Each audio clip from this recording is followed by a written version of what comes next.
All right, I just launched at the appropriately named Foggy Waters Marina here on Bayou Liberty in Slidell. This place they just recently fixed up. It's super nice. It's a great launch now. It used to be an absolute crap hole. Won't be nice and call it a crap hole.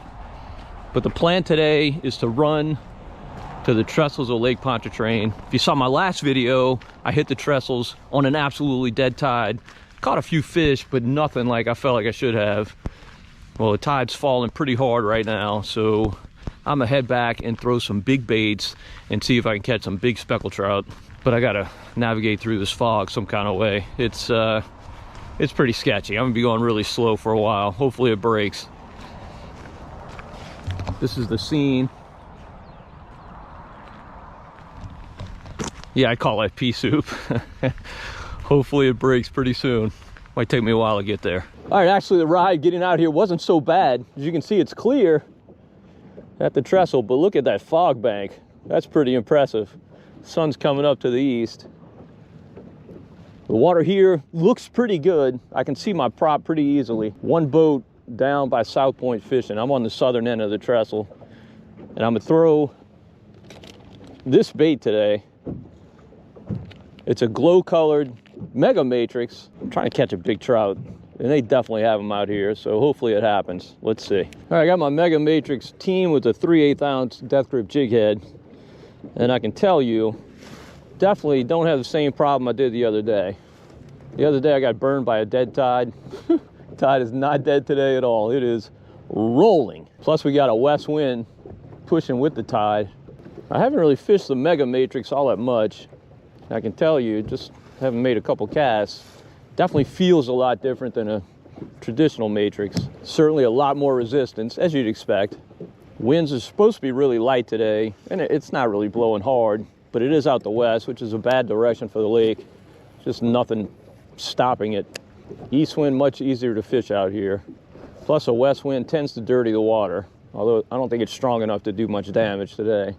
Throwing this bait, I'll probably get fewer bites, but you would think the bites I do get will be from nicer fish. That's the plan anyway, we'll see. As Tyson said, everybody's got a plan until they get punched in the face. Hopefully these fish don't punch us in the face. Now the reason I went with this glow color is because I figure these fish have to be feeding on pogies. Can't imagine there's any shrimp left in the lake. The brown shrimp are super tiny this time of year. They're not big enough to get eaten yet by the trout we want to catch. So it's got to be pogies or maybe mullet, either of which would be about the size and color of this Glow Mega Matrix. No, fog's moving in. It's getting closer. Might be foggy here in a minute. Kind of a little pocket. It's foggy to the south as well. Oh, there's a snag. I don't know what it is, but I know I got it good. Nice good hook set into it. Oh, bye-bye bait. At least you left my leader. Thank you for that.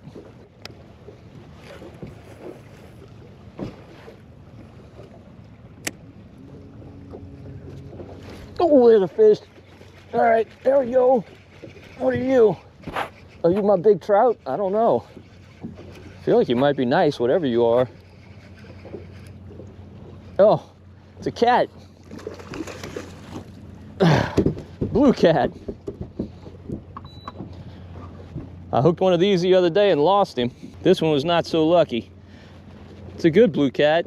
He's gonna be dinner. Actually foul hooked. Got too close to that bait, huh, dude? Of course, only bad thing with these guys, the little slime they leave on your line. Definitely got to get that off. We're gonna be enveloped in fog shortly. Good thing we're already on site.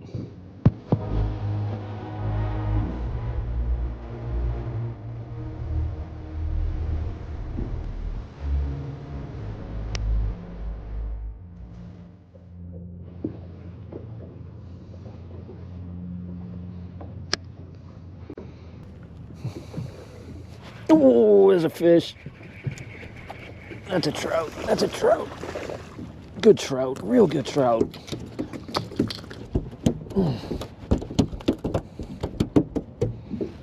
That's a chunky fish. That's a good trestle trout right there. He was off the bridge a little bit. The switch to the green hornet was the key, no doubt. Ow.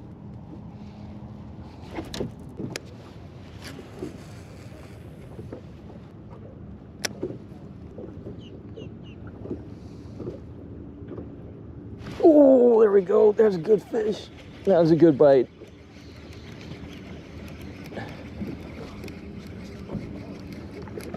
Goodness, that's a good trout. Goodness.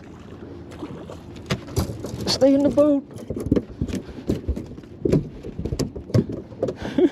Lucky to get him. Another really good fish. I just posted up here near where that other one bit. That fish was also off. There's another one. There we go.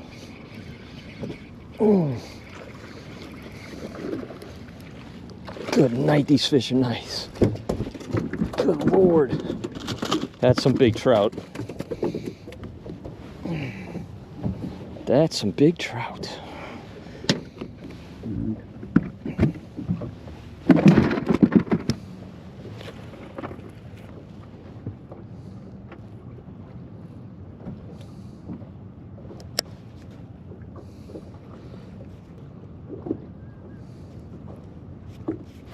There we go.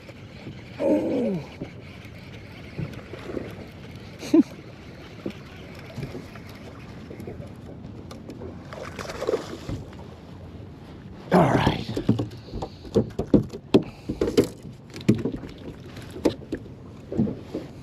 Way deep. Good sign.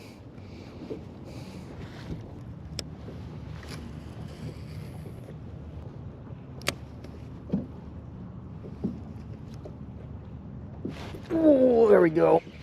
Oh, that might be a red. Or a good trout. Or a good trout. Oh, we'll never know. We will never know. That was a good hit, too. Remember that fog I mentioned? It found us. When you're out here and you get on a little bite like this, you kind of got to talk in hushed tones because you don't want to draw a lot of attention. Most people are respectful, but you have some who are not. Definitely had guys come right up on top of me and set up where I'm, oh shoot, just missed him. Set up where I'm catching fish. So the volume goes down when the action gets good. And I'm just posted up here, certainly not getting a bite on every cast, not even close, but definitely enough that I'm not gonna move until this bite just completely wanes. All right, there's that bite I felt. He left me a scale. Definitely looked like a trout scale too. And many of my bites are coming way out here. Not right up on the bridge at all. I have gotten some right up on the bridge. That nice one I just lost, whatever it was right up on the bridge. But there seems to be a school out here off the bridge. Now these fish are definitely big enough to have hit that mega matrix. But you know, a lot of the bait this time of year is super small. So it may not be keyed in on anything quite that big yet. And water temp is 63, so it's still on the cool side. These fish are not hyper aggressive yet. We're in pea soup now. All right, it appears our bite here is dried up. Time to move on. We're gonna keep fishing south, even though a bunch of boats have gone down there. It's gotten crowded. Gotta make hay while this tide's moving.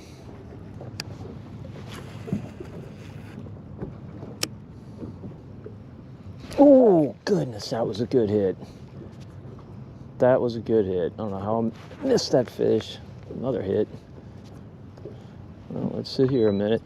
Oh, another hit.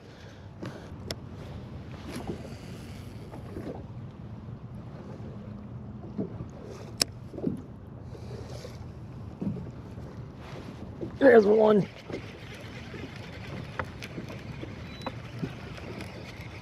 He was right up on that stanchion. Not a big fish. Oh man, he's bigger than I thought he was. Never mind. He was just swimming at me. Oh goodness. This is just awesome. This is just as good as it gets. Dude, you were never getting off. No chance. Look at that yellowmouth. Such a beautiful sight. Now, these fish are generally bigger than I keep, but heading to see my daughter tomorrow in Houston, and she asked for fish, so when your daughter asks for fish, you bring her fish. These fish are definitely concentrated toward the south shore, so I'm fishing really slowly. Like when I get a bite, I just kind of stop and make a bunch of casts of those pilings before I move on. Doesn't make sense to keep moving. This is where the fish are most concentrated, clearly. And it's not in every cast bite, that's for sure. Oh goodness, it's more fun than every cast bite.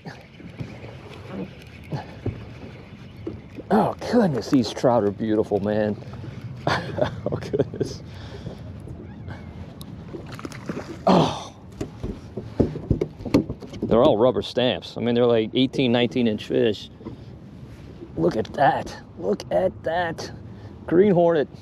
Man, dude, you got hooked outside the mouth and not very well at that. Lucky to get you. Just for kicks, let's see how big he is. I'm betting 18. Yep, 18-inch trout. This green hornet's a very underrated color on this bridge. Not a lot of people fish it, but it's productive. So we're only in early March. This is really the beginning of this trestle bite. It's only going to intensify as this month moves along, as we get into April and May. Now the fish may get smaller. That's usually the case. It's early in the season when you catch these really, really solid fish. And you can definitely catch 5-6 pounders out here. No doubt. Might have had one hooked up today. Had something big, could have been a redfish. But he got off. A few keys out here, you definitely want to let your bait get to the bottom. Big mistake that a lot of beginners make is not letting their bait get to the bottom. And as a general rule, you want to start on the down current side. It's not always the case that that's where the fish are. Definitely not. Had many great trips on the up current side. And actually a little while ago, a boat passed trolling across over here, and I saw him catch a couple of fish on that other side. But greater than 50% of the time, they're on the down current side. And you want to try a bunch of different cadences to see what the fish want. And sometimes, believe it or not, they just want a straight retrieve right along the bottom.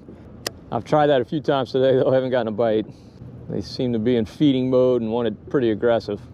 Now, of course, we're fishing on a falling tide today, but generally in the spring, I prefer a rise. You feel like a rise is bringing bait in from outside.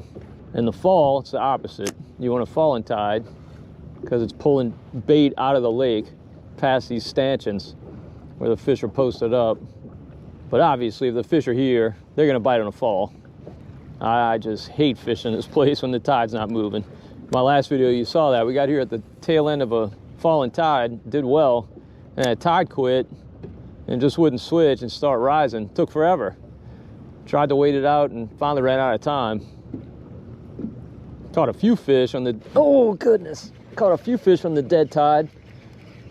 I can't tell you how fun this is, just getting these hard hits from these beautiful trout. Come on, dude. Come on, dude. Oh, stay in the boat. All right. I mean, rubber stamp. Look at the fat belly. He's got something in there. He's definitely been eating. We'll see later when we clean him. If you jig for trout in your fishing career, you're familiar with that doink. Your bait's just minding its own business, and all of a sudden, bonk. Just an unmistakable trout hit. You set the hook, and your rod bows, and you know he's on there. It's just nothing better. What do people who don't fish get excited about? I don't know. Catching beautiful trout on soft plastics, that gets me excited. Now, I launched today at Bayou Liberty. There are also nearby launches in Eden Isles, Lake Catherine, and Irish Bayou. All provide easy access to all of these bridges. And there are 3 bridges: the Trestle, which is the train track, Highway 11, and I-10. My buddy Chad Champagne, the inventor of matrix shad, fishes out here almost daily. And he catches fish at the other two. But generally, the trestle's far more productive. A lot of people say the fish at Highway 11 are bigger, and that definitely used to be the case. I don't know that it is anymore. It just seems like you get fewer bites there. And it gets a lot less pressure. But it is a good fallback. If you come to the trestle and it's just crazy crowded, you can generally catch a few fish at Highway 11. Well, gonna lose this bait. That's another problem with the trestle. Lots of snags. This is the second one I've lost today, which isn't terrible. But you are gonna lose baits. Generally go up and try and pull it off, but it's usually futile. There's a lot of junk on the bottom, which is one of the reasons there's so many fish here. Hopefully it leaves my leader. Sucks when you gotta take a break and tie on a whole new leader. Nope, did not leave the leader. All right, be back in a second. Oh, I guess it'd be a good time to tell you, I am fishing 30-pound braid with a 16-pound Daiwa fluorocarbon leader.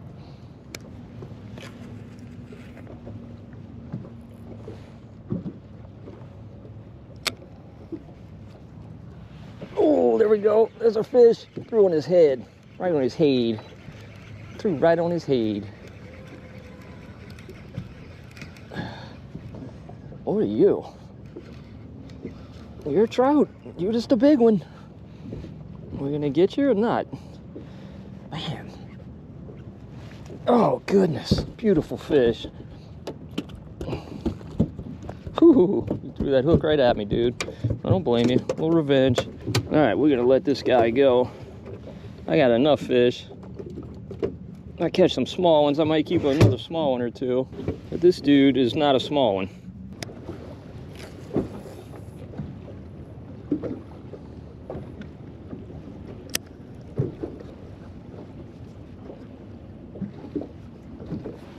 There's a fish right on the bottom.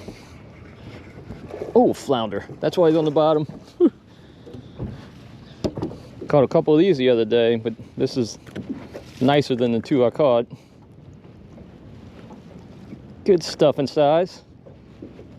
These are always a possibility out here. Obviously, love catching them because I love eating them. This dude was hooked super well. All right.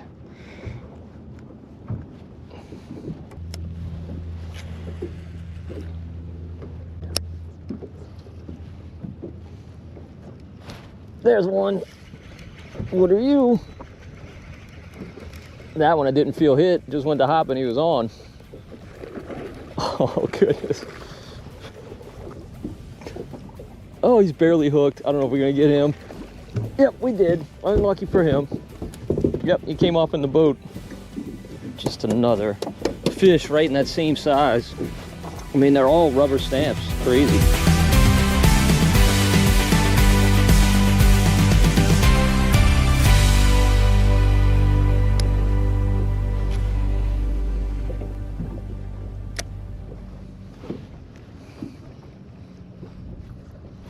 There's one. There we go. I got a hit and missed him. And then this dude followed up.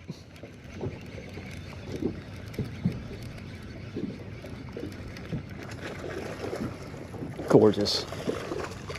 Rubber stamp. Rubber stamp. Actually, he's probably a little bit smaller. This might be a 17-incher.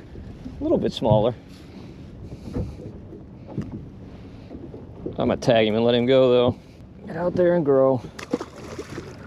Grow even more. Get to be a trophy and bite somebody else's lure. All right, I ran back up into Bayou Liberty to shoot a short.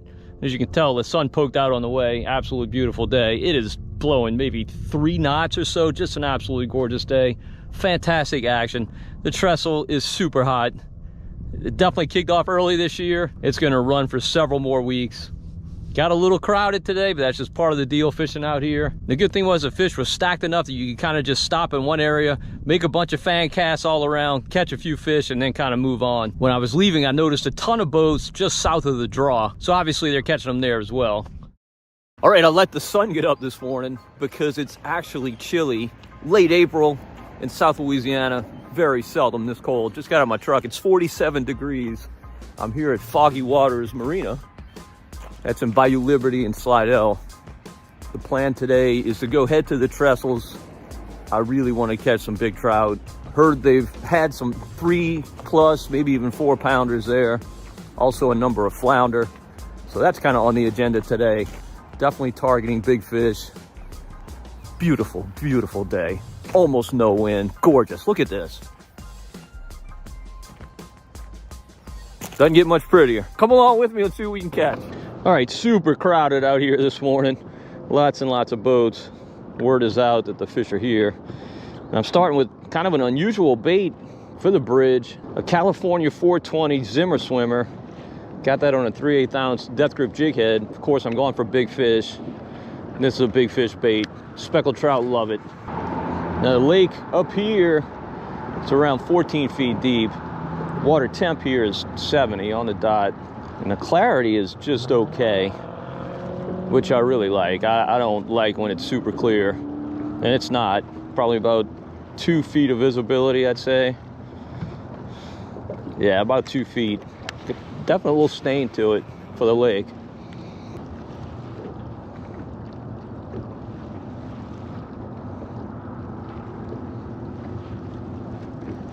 Oh, there's a fish. There we go. That's the first of the day. Oh, well, it was the first of the day, but he got off.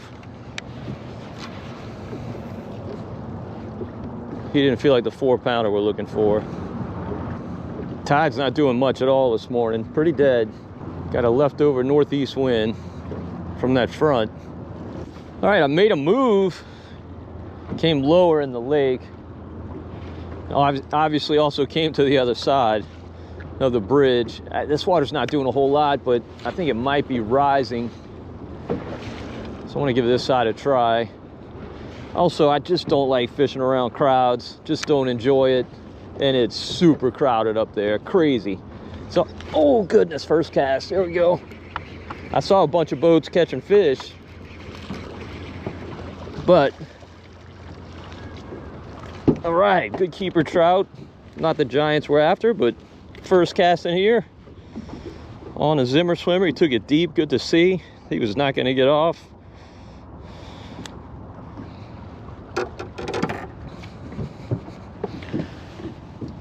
I am keeping fish today, so he's gone in the box.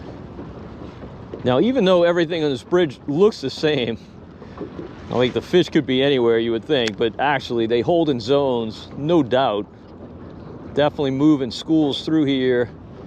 So when I catch a fish, I like to really beat up that area and see if there are any others around. Sometimes you can literally limit just sitting on anchor, throwing soft plastics. Oh, there's another one. There we go. That's why you make multiple casts. That feels like a decent fish. Yep. Bigger than the last for sure. For sure.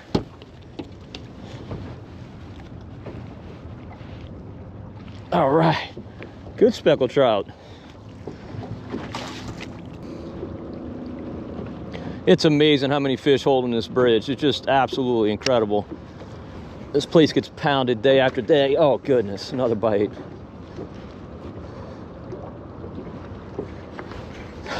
Another bite. Particularly when you get really nice weather like this. I mean, it's a beautiful day.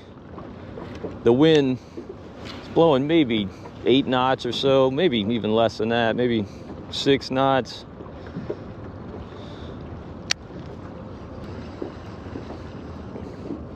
All right, something bit off the tail of my Zimmer swimmer.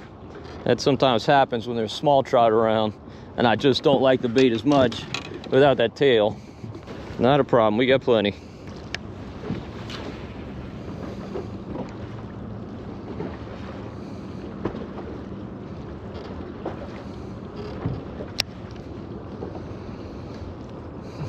Oh goodness, that was a great hit. Wow.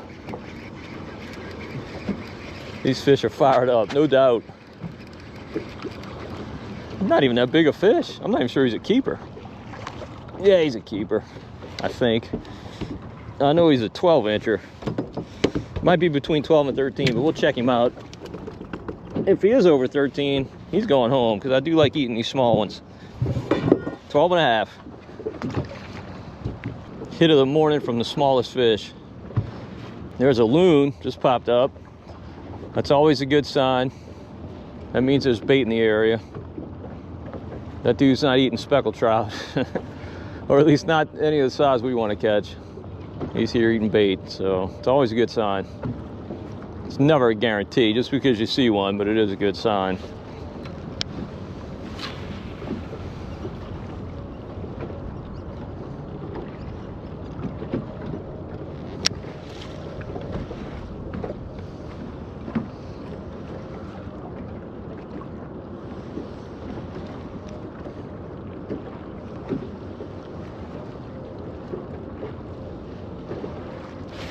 Well, there we go. Feels like a decent fish. Yep, he's a good one. He's a keeper. All right. Good 15, 16-inch fish, probably 16 inches. All right. Took that bait deep. Man, I love this bait. Just love it. Oh. It's super unconventional. Not a lot of people fish it for speckled trout. And I kind of just discovered it accidentally. Just fishing it in the marsh for bass and reds. And I just always caught so many trout on it. They love this bait. Don't know why. Don't know what it looks like. Really doesn't look like anything. It's just got a tremendous amount of action. I think they just can't resist it. And you know, trout are opportunistic feeders. They're gonna hit whatever passes by that looks good. They don't analyze it and try and determine if it's a croaker or a pogie or a shrimp or whatever. They're just gonna eat it. An important key out here is to fish patiently. You gotta let your bait get down to the bottom. And when you hop it, I'm clearly on the bottom. First snag of the day, it will not be the last. That's a good one. I felt it sink. I'm gonna go try and get it, but I'm not optimistic. Real close to the bridge too, which makes it worse because you really kind of can't get on the other side of it. Just maybe get on top of it, see if we can pull it off. But I think I'll be retying in a minute. Oh, we got it. We got it. Mexican squealers like crazy out here today. Hopefully Louisiana opens a season on those things at some point. No reason not to. I might start duck hunting again if we get to harvest those. But anyway, I was saying fish patiently. Let your bait get to the bottom. Definitely on that initial drop. And try your best to make sure it settles back to the bottom after each hop. Now, I have seen days out here where you can't even hop the bait, where the fish won't hit it. You got to steady retrieve it, which is definitely unusual. Normally it's a hop and pause deal, and they'll hit it as that bait's falling back down. But not always, so you do have to try different cadences. Also, be patient in how quickly you move along the bridge. If you're not getting bites, obviously move quickly, cover water.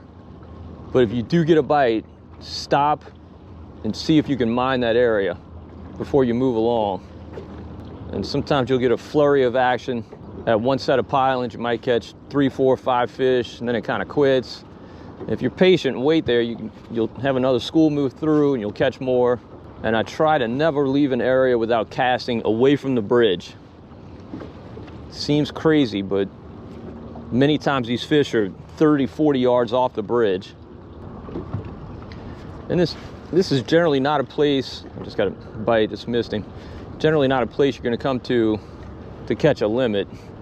Although it does happen, certainly. Oh.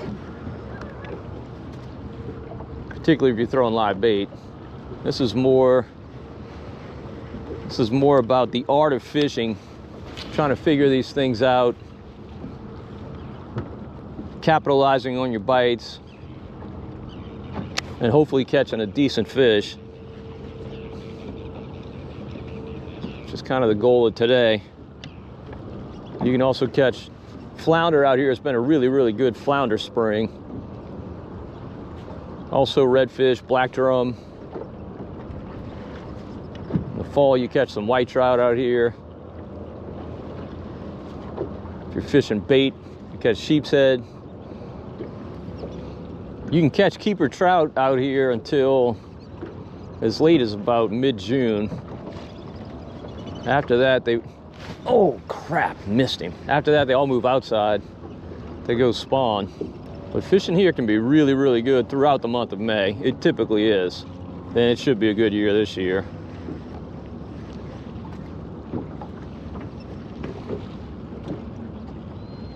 There's one. That was a good hit. That was a good hit.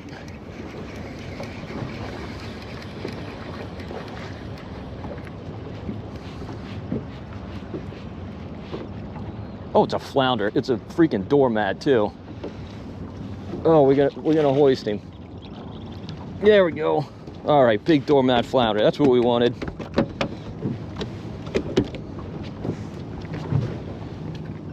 All right, this was one of the goals of the day. Get one of these guys. We got one. He crushed it too. You know, I always say about flounder, if you're targeting trout and you catch a red, you feel a little, oh shoot, you feel a little bit of disappointment. If you're targeting reds, obviously you love to catch them, but if you're targeting trout and you catch a red, oh, there's another one. I don't know, speckled trout, small one.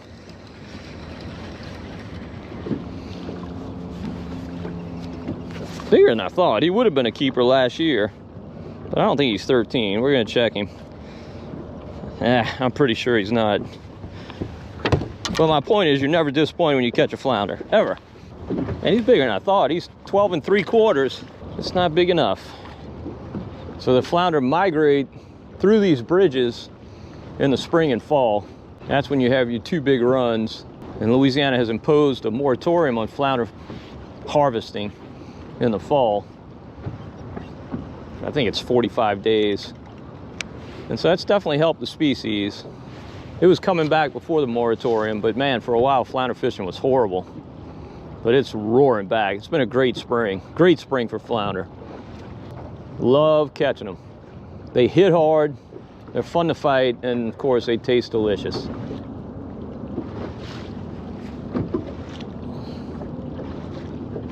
Oh goodness, what a great hit. Oh goodness. What are you? I want to see this fish. Oh, it's just a good trout. Not our 4-pounder, but pretty fish. 16-incher. 16-incher with an attitude for sure. I'm gonna take a quick time out and talk about gear. It's so important out here. Started the terminal in. Got that California 420 Zimmer swimmer threaded on a 3/8 ounce depth grip jig head. Obviously love this combo. Depth grip's the only jig head I'll ever fish. It's just awesome. Tied to that, I've got a 15-pound fluoro leader. Now that's super important out here. I've seen it to where you can only catch fish on 12-pound fluoro. It's generally when the water's super clear. It's not the situation today.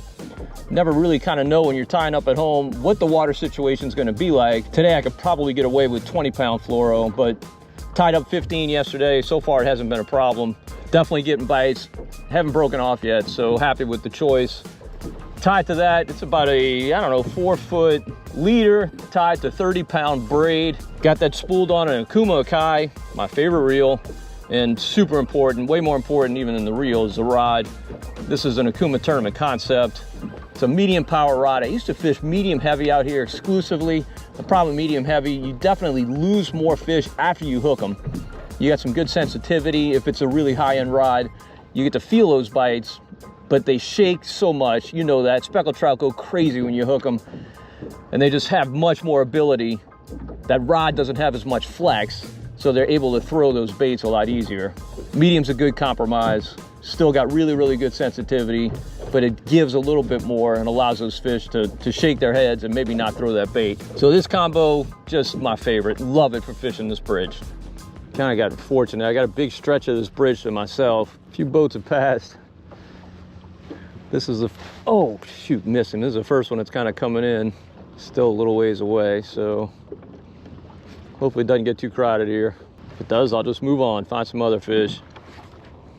Really the best days to come out here are maximum waves that your boat can handle. Because when you come on a nice day like today, and it's not flat calm today, obviously, but winds are down. Forecast was for absolutely no wind, so everybody came out here today.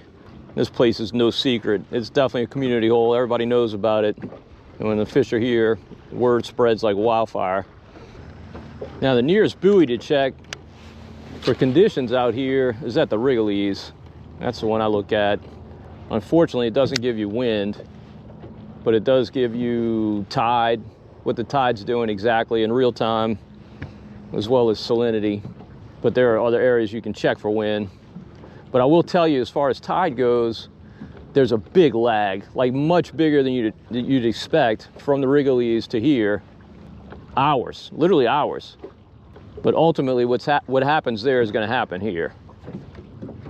Right now, this tide's really not doing a whole lot. I'm surprised we're catching as many fish as we are. Definitely like a good tide here, like everywhere. Sometimes it can be too extreme here, for sure. It's really tough to fish. Got the opposite extreme today. It's really not doing anything. If anything, it's barely rising, but it's not rising much. And I do prefer a rising tide out here in the spring. But believe me, caught many fish out here on a falling tide in the spring. Kind of enduring a little bit of a lull, not very uncommon. That morning bite may have slowed down, or we may have just moved out of the fish. I'm gonna work my way back up where we caught them.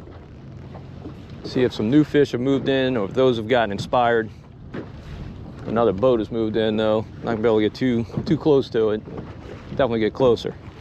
Yeah, there's another bridge, for those who don't know, to the west of here called the Lake Pontchartrain Causeway. I've gotten a couple of reports that the fishing's pretty good there. I was debating going there today, but the problem with me doing this there is the bridge is super noisy. It just really doesn't work well for video. I pretty much have to yell in order for you to hear me. It's just a constant roar of traffic. Much more peaceful here, despite the 10,000 boats. Much less pressure at the causeway, by far. It's a less consistent place, definitely, than here.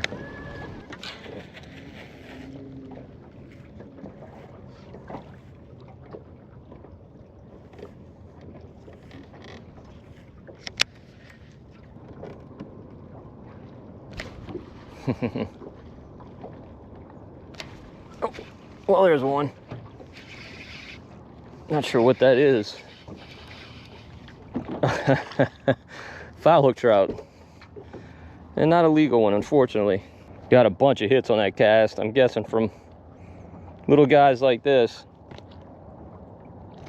Oh, damn it. I knew you were going to do that. Put that hook in my finger. A little payback, I guess.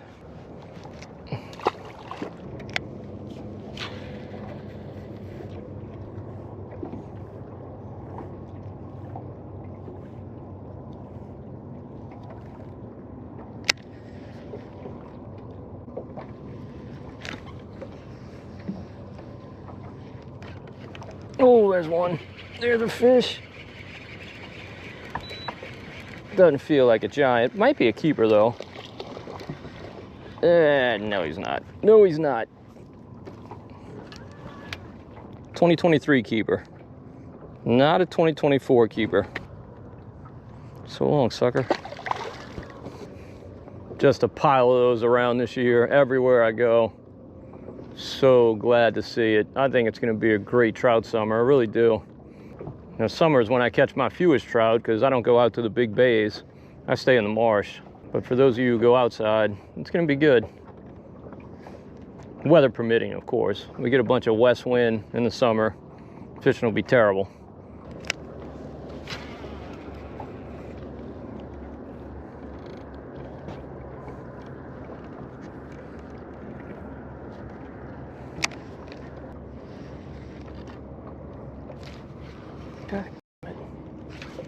Oh, there's one. That's a keeper. Oh goodness, that's a gorilla. That's a gorilla. We're gonna have our 4-pounder. Oh, come on, stay hooked up.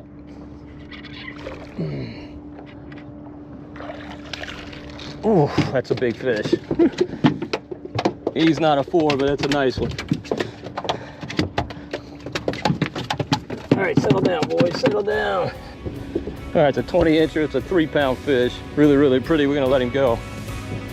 But not before we put a tag in him.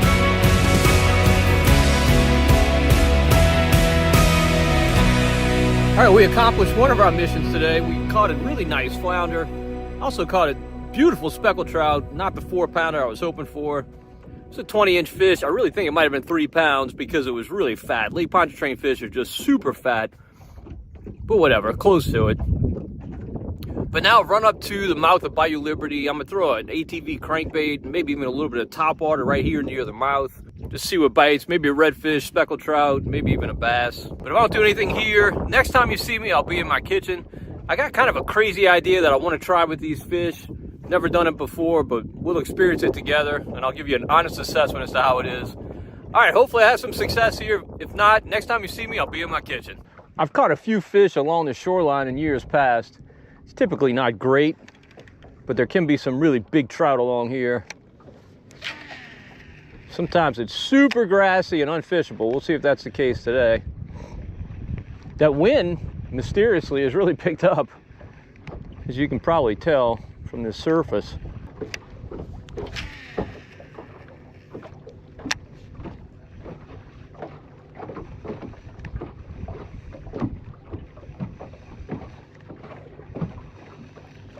Oh, there's a fish. What the heck is that? It's not big, whatever it is. I think it's a little bass. Yep, sure is. All right. Well, not the big trout we were hoping for, but there's a bite. Fun little fight on our little ATV. So long, sucker. Thanks for the thought.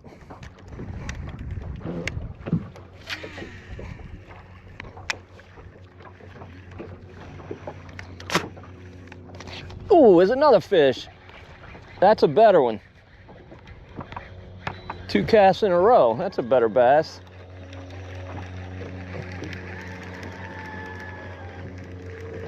Oh, he came off. Well, that's why these bass are here. Got some grass up there. And this is called eelgrass. A lot of this stuff in the Lake Pontchartrain Basin. Really like eelgrass. Holds a lot of fish. Now, typically there's not a whole lot of trout up here, but it's always worth making a pass because the fish are generally really, really nice. Come on, baby. Come on, baby. Big speckled trout. Come on, baby. All right, 2 bites on the ATV. Before I call it, I'm gonna go ahead and throw a matrix mullet, throw top water a little bit.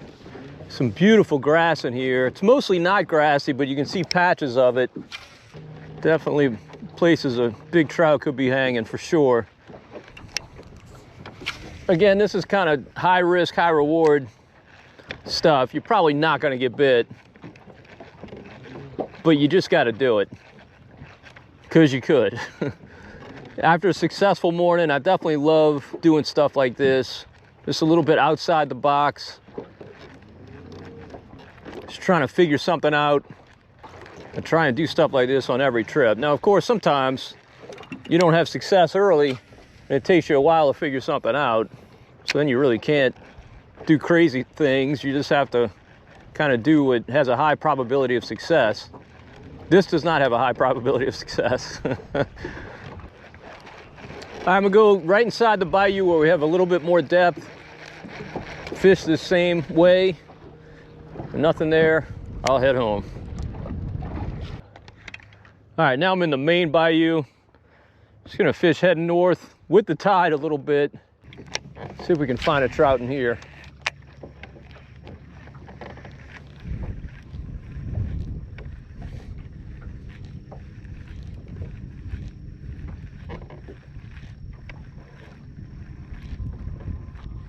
Oh, there we go. That's another bass. All right, that's a better fish. That's one we're gonna take home. Big enough to keep. Of course, these marsh bass don't get very big. No harm done keeping some. Those marsh bass don't get big, but man, they are just great fighters. They really hit super hard. Much harder than inland bass. I don't know why. I guess because they have so much competition. They got to get the baits before other fish do. Just a lot of fun to catch, particularly on crankbaits. I like catching any kind of fish on crankbaits. Just really love it. This water is so pretty. You can easily see the edges of the grass. So I'm just kind of throwing up right to the edges of it and working my bait past the grass. It's not quite matted, but it's close. If I'm throwing in the middle of a grass patch, it would be hopeless. You'd be reeling in immediately. All right, I should probably go ahead and call it. Just wanted to check and see what I could find in this lower part of this bayou. I think if I sat here and worked this shoreline, I would definitely end up with a limit of bass. I haven't fished very long at all. But I got some cooking to do, and I got another trip planned for 2 days from now, so I got to get this video edited, which takes longer than you might think. So I'm gonna go ahead and call it. I'm gonna head in. I'll see you in just a snap right in my kitchen. All right, here we go. Told you to be quick. Here we are in my kitchen. Now, you know, fish tacos are definitely a staple. Lots of people make them, and you know, I've made them before on the channel. You've definitely seen them. And we all have unique recipes. There's a certain way I make them that I do it all the time, but I've never really made fish tacos that taste like true Mexican tacos. So I want to try that, see how it comes out. This will be a good test today to see what we end up with. Let me show you the ingredients I got. All right, first off, of course, I got the fish. Now, I do have a few panfish fillets. My buddy C-Mac and I caught some brim the other day, ate about half of them, but I've got the remaining half to cook. So I'm gonna do those first, because they're the least fresh. I've had them for about 5 or 6 days. Keep them on ice in the fridge and they'll last 2 weeks. So they're gonna be good. But I'll supplement with the fish that I caught today. All right, in addition to that, I've got some sea salt, some black pepper, some cumin, chili powder, onion powder. I got some refried beans, some black olives, sour cream, and some tortillas. All right, first things first, we're gonna get these refried beans going. They're going to take the longest to warm. This fish is going to cook obviously super quickly. All right, I'll put those on low. All right, got the panfish scattered on the plate. I'm going to use this coarse sea salt. If you have just regular table salt, that's totally fine. I like this stuff better. It's got a little crunch to it. Just a texture type thing. We'll put some pepper on there, some cumin. Cumin to me smells more like Mexican food than any spice. Even chili powder, which also smells like Mexican food. And then I definitely like a little bit of onion powder just to give it a hint of sweetness. All right, you can tell that's a lot more than I typically season my fish. I think it's gonna need to be well seasoned. Okay, I sear all my fish in tallow. Be doing that again today. You can use whatever oil you like to sear fish in. That's what I like. First batch, I like to put a pretty good amount. All right, we just drop these in the pan.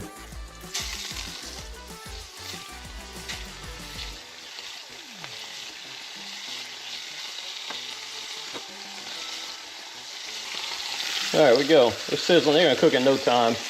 Do want that good sear on them though, of course. And there's Mrs. Marshman just getting home from work. Dinner will be ready soon. Mrs. Marshman loves being on camera. She loves it. All right, while those are cooking, I'm gonna get some more ready. It's just the two of us eating tonight, so we don't need a whole lot. And the trout we caught today are really nice, so they tend to go far. They're just 2 people. So we got 3 trout fillets. We'll get those seasoned up. Be ready for batch number 2. Nope, can't forget about these. Gotta flip these. All right, perfect. Great sear. Very good sear on these.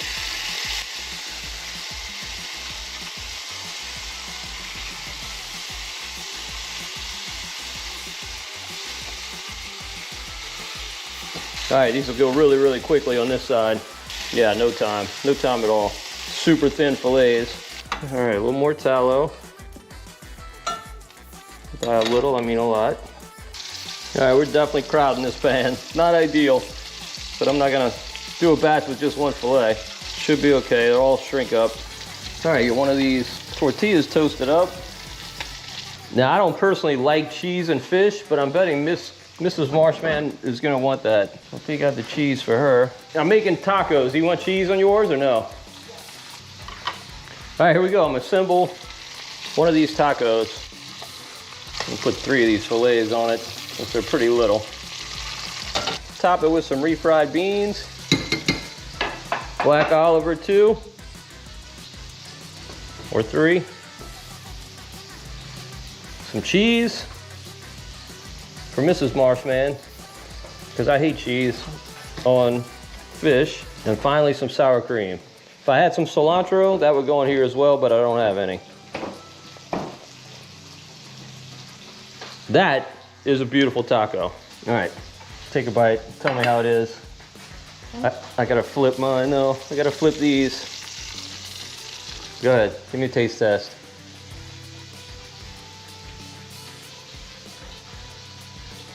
Is it as good as ground beef or no? Better than ground beef. Really? Awesome. Well, that's good. That's good to know. I've never done these before. And this is a common occurrence for Mrs. Marshman to walk in the door and eat some fresh fish. It's like 3 or 4 days a week. All right, good sear on those. All right, here we go. I got one assembled. No cheese on that one. Let's see how it is. Very good. Definitely very different without the ground meat. But I'd definitely make these again. Definitely something different to do with fish.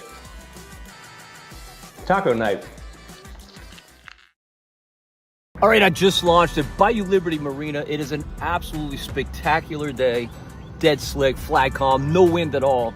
The plan today is to head down to the Trestles, the train bridge that crosses Eastern Lake Pontchartrain. It's a little bit early to be hitting that, but I'm hoping some speckled trout have showed up and that they're gonna be nice size. We'll find out. Come along with me, let's see. All right, I'm here on site at the Trestle. You can see it there. Super sketchy run getting here, really foggy. Kind of broke once I got here, but you can look out this way and see how foggy it is. I got a falling tide. It's the end of the fall. Water was super low on Bayou Liberty. So I'm really kind of fishing against conventional wisdom. I'm fishing the upcurrent side, but I'm just gonna give this a few minutes, see if I can catch anything. If not, I'll go to the other side. But I'm starting with this California 420 Zimmer Swimmer on a 3/8 ounce death grip jig head. I just know that this combo catches some really nice fish at this bridge. It's quite possible there are no fish at this bridge yet. There's only one way to find out. Water temp is 57 degrees. That's definitely a positive. All right, no bites on the upcurrent side. I'm gonna go ahead and switch to the downcurrent side.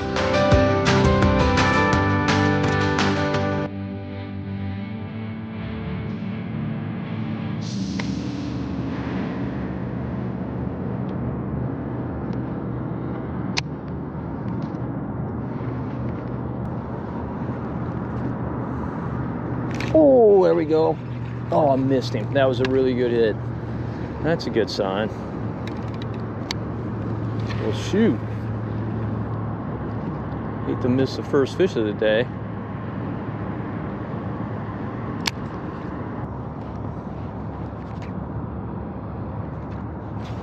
There we go. Didn't miss him. Pretty much the same spot. Good trout. Oh, shoot. Well, we did miss him, but that was a really good trout. I would have thrown him back anyway. Well, that's a good sign. So the company Salt Strong, I've used their power prawn a good bit. I use it a ton in the fall. They've got a free service where you kind of analyze your whole fishing day. It's got an incredible amount of information on it. I've been kind of using it a little bit lately. They've got like a strike score that averages everything together and gives you a number on a 10 scale for like how good the fishing should be that day. It's also got the majors and the minors. It's got the tide chart, got the wind forecast, hourly, all that stuff. Basically everything you could possibly want, right, all in one location. And it's free. It's available to anybody. It's completely free. I think you get up to 3 days for free. You have to subscribe if you want, you know, to see a longer period. But I checked it this morning and it had the major like before dawn. So like we're on the tail end of the major now. And then fishing's supposed to like kind of deteriorate till about 10 o'clock and then start picking back up to the minor. And that's something historically I haven't paid a whole lot of attention to, but some guys I really respect pay a whole lot of attention to that. So it's probably to my detriment that I haven't paid attention to it. But I've kind of vowed to start and see if there's anything to it. But regardless, even without the major and the minor, there's a ton of information, valuable information that's available there. If you want to check it out, I'll include a link in the video description. I think you have to provide an email address to access it, but it's well worth it. And the nearest tide location for this area is at the Wrigley's. And I can tell you from having fished this place, the tide's a couple hours past the Wrigley's here. You wouldn't think it would be, it's so close. But it's a couple hours later. We're definitely going to bottom out at some point here. Oh, and by the way, today's strike score was a 6 out of 10. So I guess better than average, but not as good as you might hope. I know one thing, no matter what the strike score, you got a better chance of catching them out here than you do sit on your couch. So fish any day you can.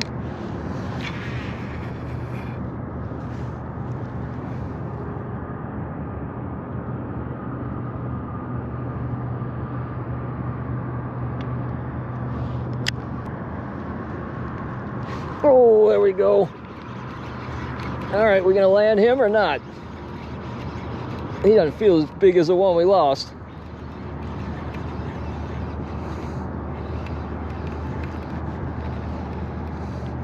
No, he's not as big as the one we lost, but he's a good take-homer.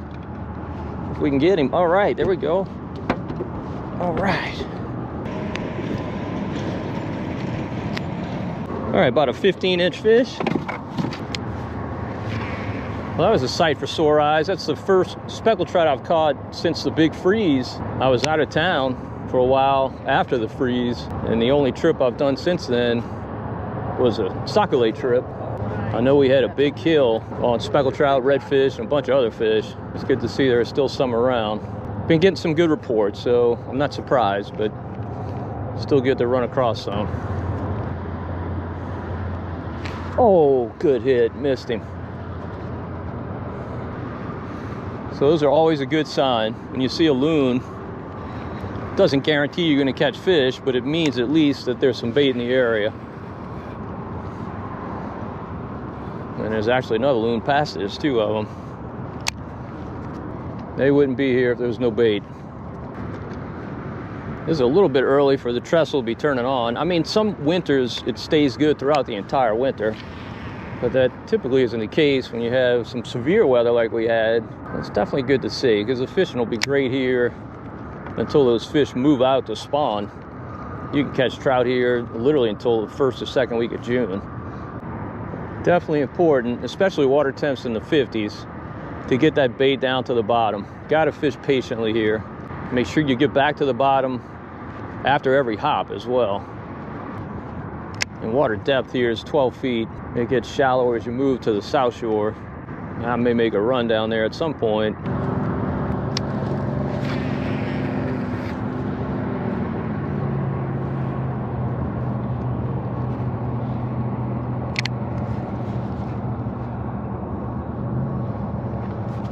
Oh, there we go. There's one.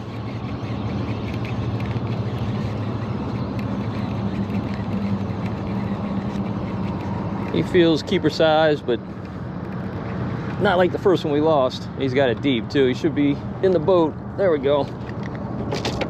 All right. All right, there we go. Good solid 15-inch fish. Perfect. On the Zimmer swimmer.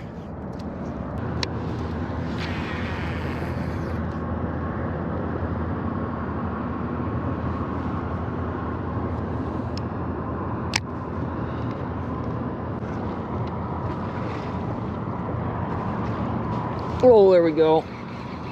There's a trout.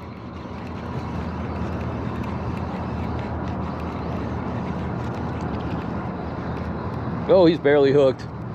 Might not get to see him. Nope, we got him. There we go.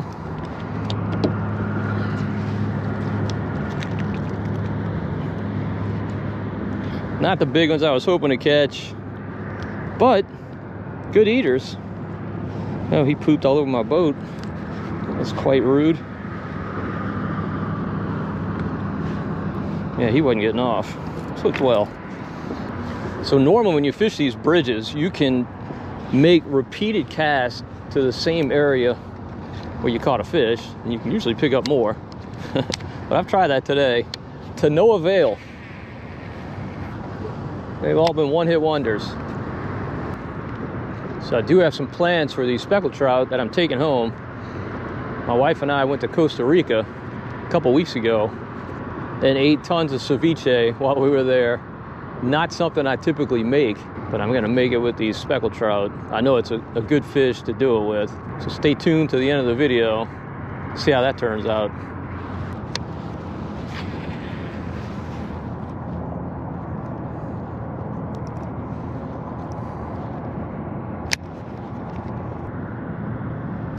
Oh, there we go.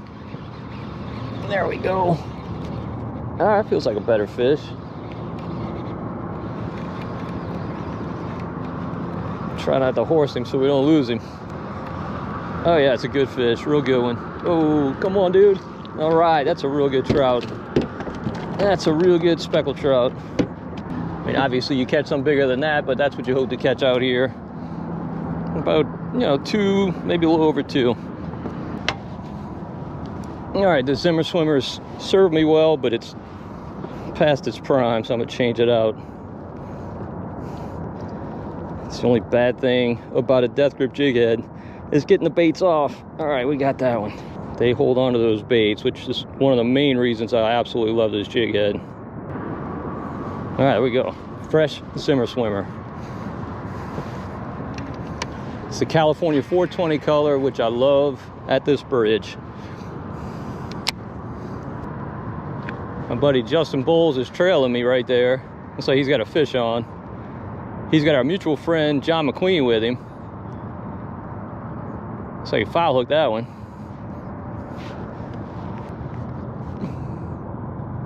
Such a beautiful day. How many February days are this nice? Oh, just missed one. Dadgummit.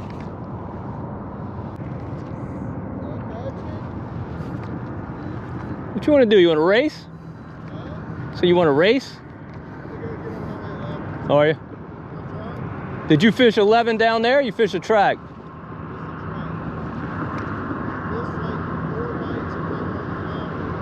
4 bites? What'd you catch up here? 4? I'm throwing a California 420 Zimmer swimmer. I got some if you want some. Okay.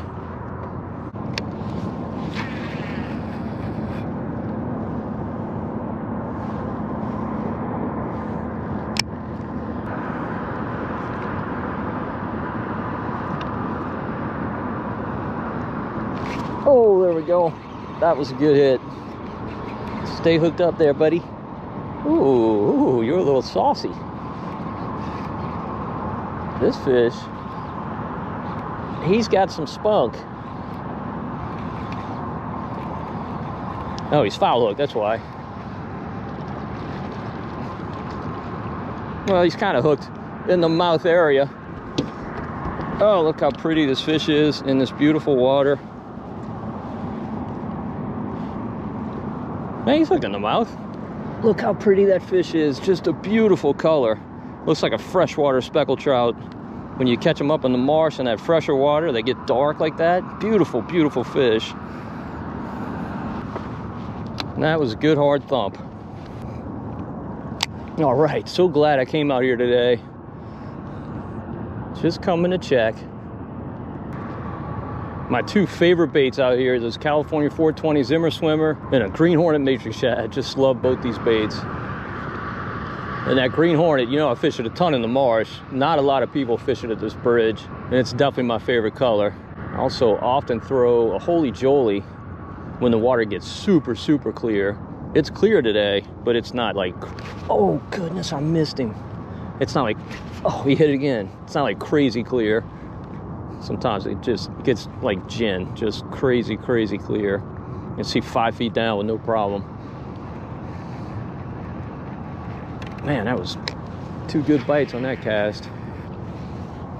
Nothing to show for it.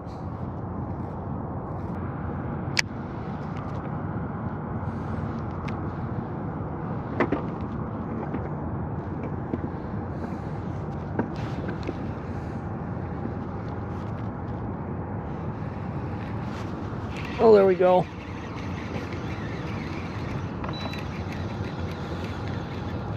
Oh, that's a pretty trout. Keeper. Well, we gotta check him. I'm pretty sure he's a keeper. We're gonna check him. Just to make sure. You can tell these fish are feeding. They all keep pooping in the boat. Oh yeah, he's a 14-incher. So our tide is definitely petering, and what I'm noticing is these fish are pulling off the pilings. Not uncommon. They tuck in tight when that tide is really rolling. When it gets more diffused, they can kind of pull back out.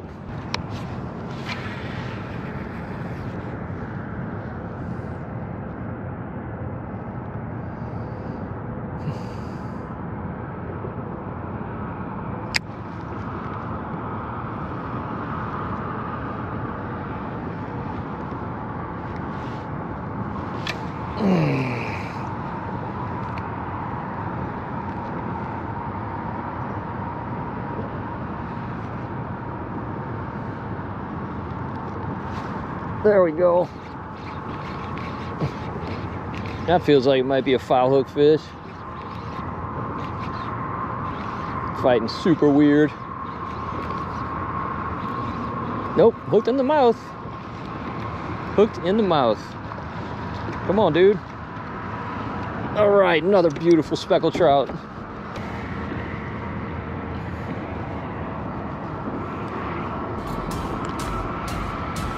This dude's bigger than I like to keep. I'm gonna tag him and let him go.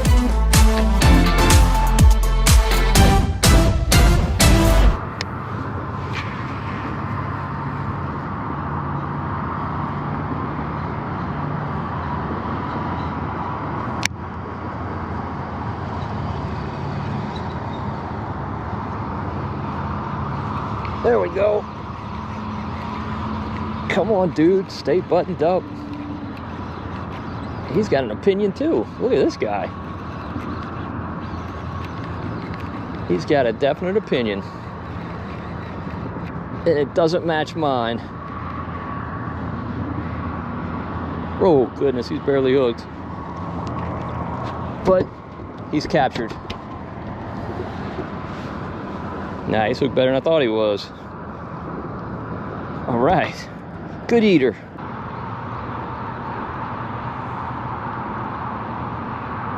This is what you're not supposed to do.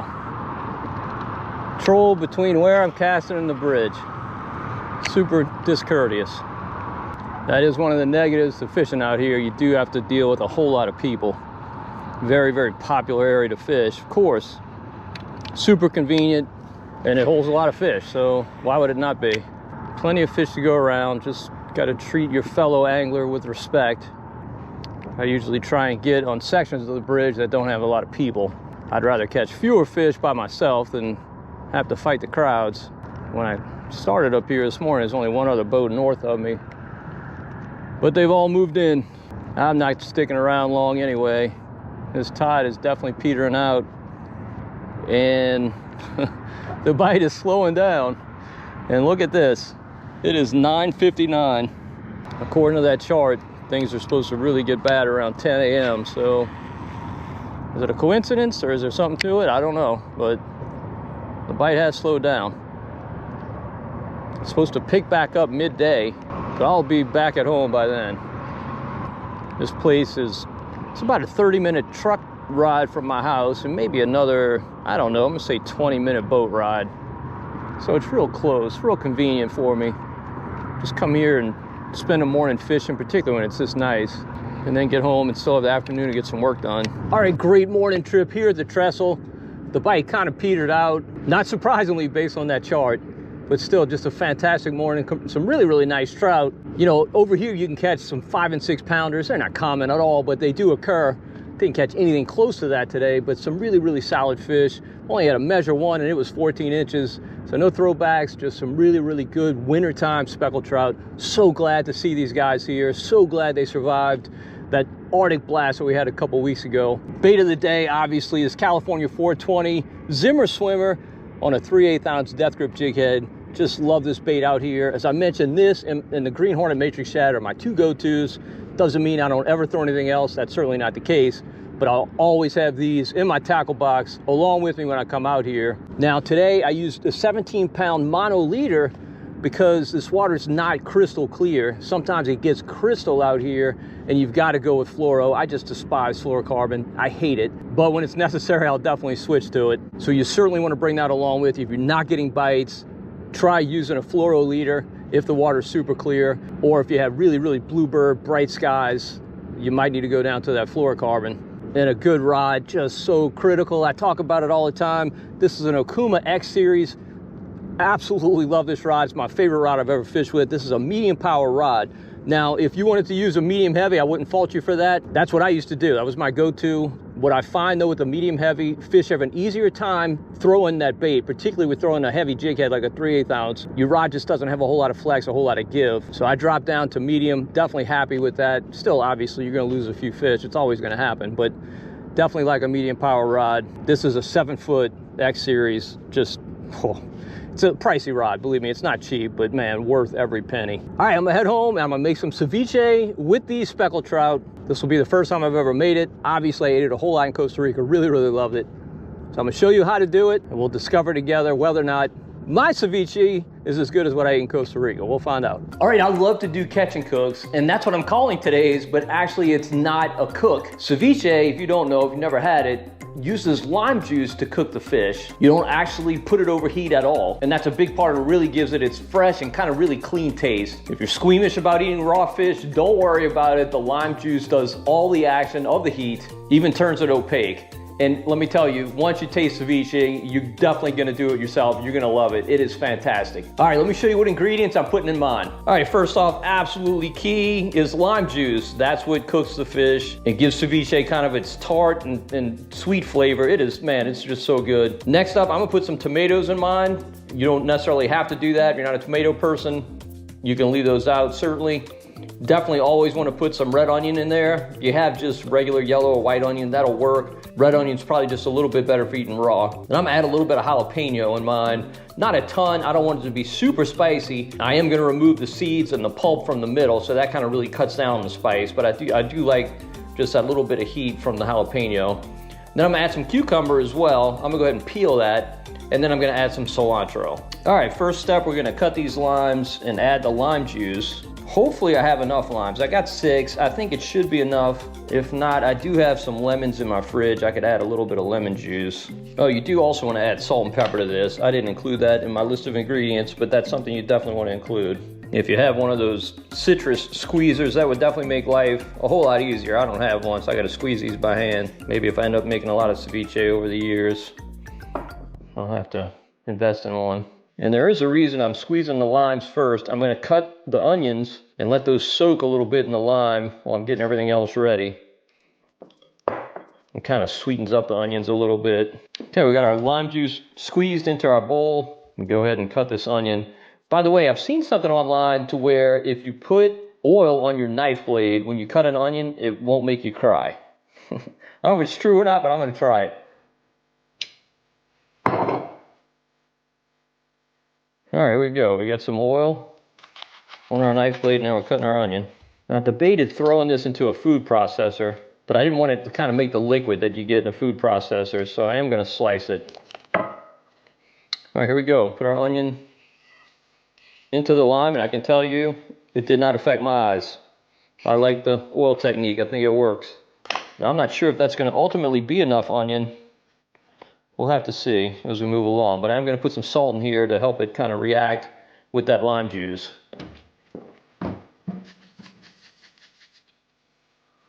All right, there we go. Okay, next thing I think I'm gonna put in is the fish. To again, let that start reacting with that lime juice. It does take about an hour. You have to kind of let it sit in the fridge for about an hour before you eat it. So I'm gonna go ahead and get that process started with the fish. Now, from what I read doing research to make this stuff, it's very, very important that you clean your fish really well. I mean, if you've ever cleaned fish, you know, you're cutting through guts, you're getting poop on the fish and stuff.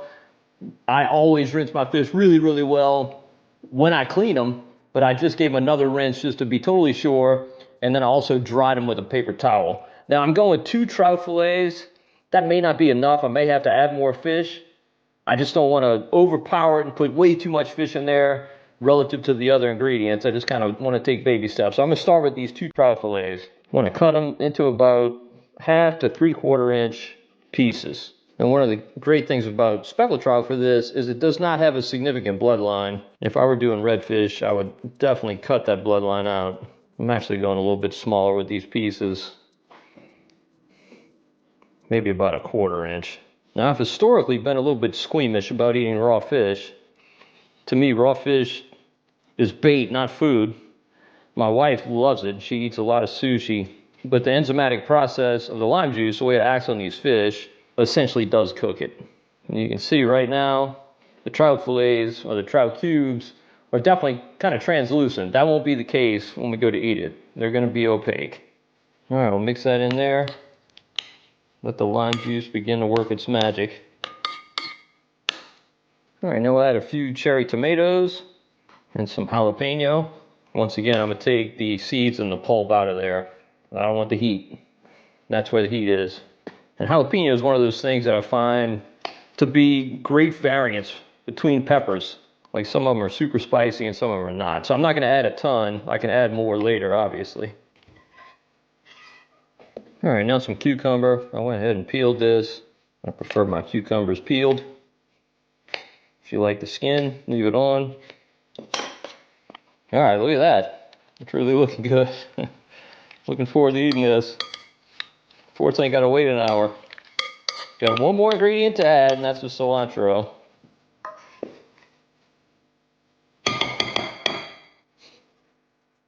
Oh man, it smells good. Yeah, this is going to be really, really delicious. You can see how colorful that is. It's beautiful. Definitely appealing to the eyes. We'll see how it tastes. Last thing I got to add, I'm going to put a little more salt and some pepper. I can already see my fish turning white. 60 minutes from now, it should all be white. That's going to be the hardest part, just waiting. Got to wait an hour. All right, I'm going to clean up this mess. Set a timer for an hour. I'll be back to see how our ceviche turned out. 1 hour later. All right, here we go. Looks perfect. The fish is now white. It's lost that kind of translucence. And man, it smells really, really good. All right, time to go in for a sample. I got some crackers here. Now, the way they serve this in Costa Rica, they take green plantains, they smash them and fry them. I'm not doing that. I'm just going to go ahead and eat it on a cracker. But that is definitely a good way to do it. You'd have to look it up online to see how to do it. It's a little bit of a process. You actually end up frying the plantains twice. Let's see how this is. Got to get a little tomato in there. All right, here we go. Mmm. It's amazing how the fish gets kind of that mouthfeel of cooked fish. It doesn't feel or taste like raw fish at all. Really, really good. Really fresh taste. Obviously with the raw onions, with the cilantro, the tomato. cucumber, jalapeno. Now I will say this. I'm probably gonna add a little bit of jalapeno to it. It could use a little bit more heat, but it's delicious. Everybody who tries this will like it, believe me. All right, it is currently, well, exactly 5 a.m. As you can tell, it's still dark outside. We're post time change, so you got to get up early when that's the case if you want to fish at sunrise. But just recently, we had a severe northwest blow that dumped all the water out of the marshes of South Louisiana. And whenever that happens in the fall, well, really the first time that happens, the speckled trout move out and get set up on the hard structure in eastern Lake Pontchartrain, particularly the bridges. Now, the best one to fish out there most years is the train trestle that spans from the south shore to the north shore. It can get really, really good. It can get really, really crowded. I haven't fished there yet this year, but the plan today is to go run over there if it's not too windy and see if any speckled trout have moved onto the train trestle. Come along with me. Let's find out together. All right, I just launched at Foggy Waters Marina here in Bayou Liberty. And let me show you something. This is a sight you love to see. A completely calm flag glued to the pole. Let's hope it stays that way.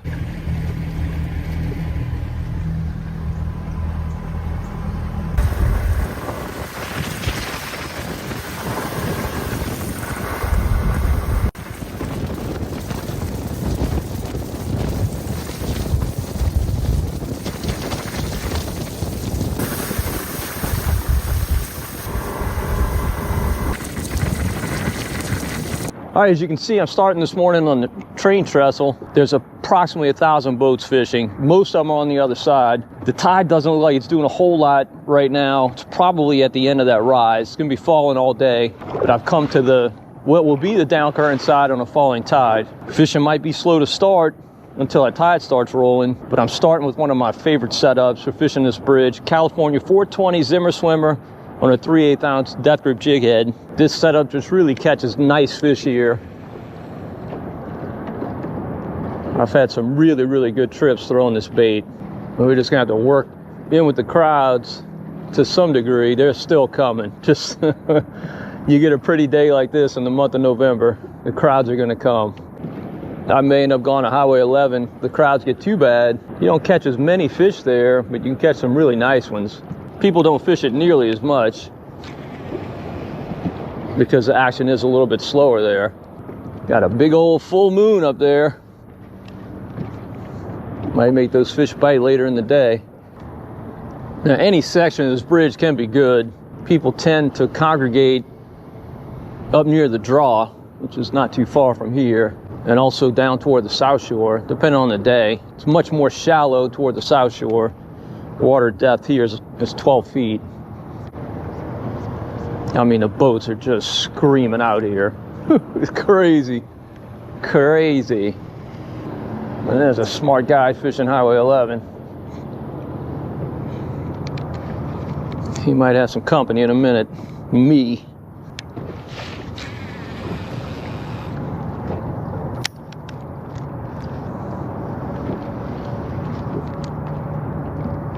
Oh, there we go. There's one. That was a good hit.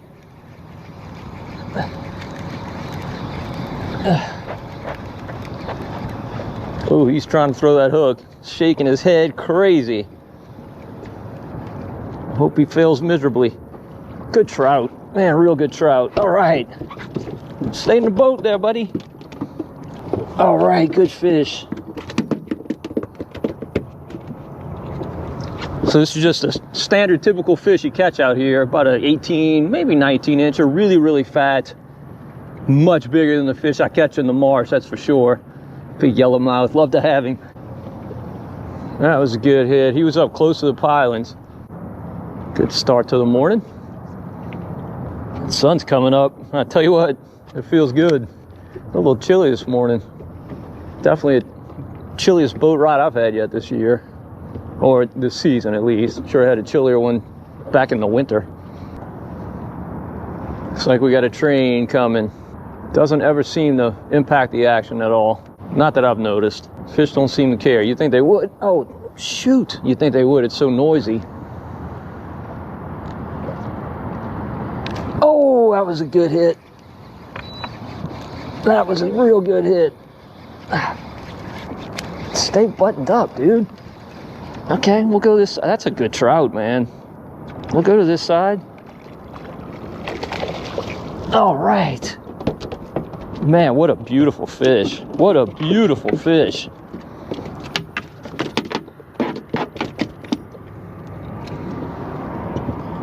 Not very spotted, but really, really dark. Look how pretty this fish is. About the same size as the other one. I'm gonna say he's about 19 inches or so. Man, just beautiful fat fish. Just gotta love it. All right, I posted up here. We'll see if there's any more fish here. That's right about where I caught the other one. I kind of doubled back and came back. Here comes our train. Not much of a train. Pretty short.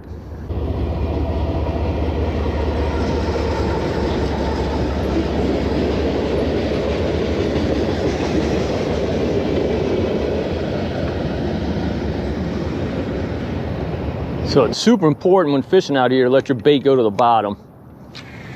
That's almost always where those fish are. People who don't have a lot of experience out here tend to hop and hop and hop and keep climbing their bait. You gotta let it fall between every hop. And you do have to be patient. Sometimes you gotta fish a lot of pilings between bites, but sometimes you get a little stretch of 5 or 6 pilings where you can literally catch a limit. I like this 3/8 out here, but today with this tide not rolling yet, I mean, you could throw an 1/8. It would get down, but that tide is going to roll at some point. We got a big range today. We're just kind of in that switch. At some point, no question, the tide will be too strong today. When it rips like that, it's hard to catch fish out here. So you kind of got to be careful what you wish for. I'd like the tide to move a little more than it is now, but not a whole lot more. Bunch of boats all of a sudden heading south. I'm betting it's been slow up by the draw, but I don't think the issue is that there's not fish here. I think it's just that this tide's not moving yet. I think they'll find the same thing down south, although the tide does tend to move first down south, so they may be going to intercept that. And I like to come here and beat these bridge pilings, bridge stanchions, but you don't have to do that. You can get live shrimp, go on the upcurrent side, and throw drop shots to the base of the stanchions and do really, really well. That's what most of the guides do. It's just not my style of fishing. Yeah, this tide literally could not be more dead, not moving at all, at all. Lucky to have even gotten the bites we've gotten. That's why so many boats are running around.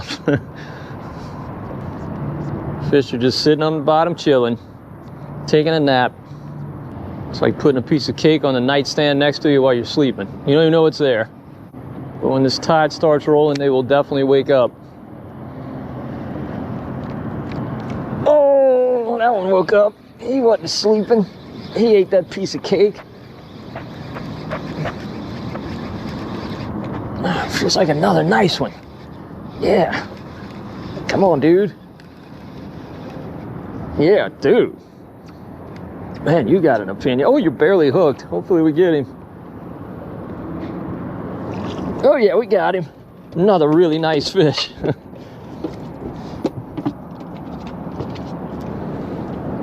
I guess they're all going to be big today. These fish probably have not been on this bridge very long, so they haven't been picked over yet. Whew, dude, look at that. Just by a thread. You were so unlucky. Man, big spots on this fish. Beautiful. Every fish I've caught has been right up on the pilings, which you would not think would be the case with this dead tide. Typically, when the tide gets really slow, they'll spread out. They'll tuck up behind the pilings when it's really, really rolling. I don't think I ever even mentioned the water temp is 66 degrees thanks to that good front. I watched a video that I shot last year at this exact time, and the water temp was 81 degrees. 81 degrees. 15 degrees warmer. Now, I wasn't fishing the trestle that day, I was in the marsh, but still. And I talked in the video about how warm it was, how warm the temps had been leading up to that trip. Not the case this year. Just an endless stream of boats, and thus an endless stream of boat wakes. It's really not bumpy from waves, just from wakes. All right, I might go make a run. Let's see if I can find some water coming out of the marsh. Something that'll inspire some fish to feed. Tide's gonna move here at some point, just taking its time. Sometimes it does this. The bite's definitely slow without that water moving. Probably be slow no matter where I go until that water moves, but I just feel like you can't just sit here and beat your head against the wall. You gotta see what you can find. So I'm gonna go do that. Such a beautiful day. Can always come back. All right, I came to this little lee area, the mouth of Irish Bayou. It's kind of a big flat. Some years get some good grass beds on here, and you can really catch some nice trout in here. Throwing jerk baits, so that's what I'm doing. Throwing this scope stick. I haven't seen any grass yet. There's 4.5 feet of water right here, but I'm hoping I can run across some. Grass is definitely the key to this bite in here. Eelgrass, coontail, doesn't matter. It's got to be some grass. No bites on the scope stick. Can't find any real grass. Make a few casts with this green hornet matrix shad.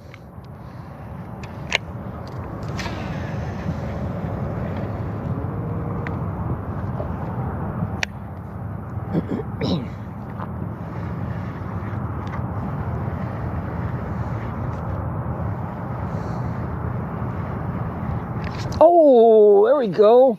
Man, first cast with this. Oh, that's a nice trout, my goodness. Oh, goodness. That is a nice trout.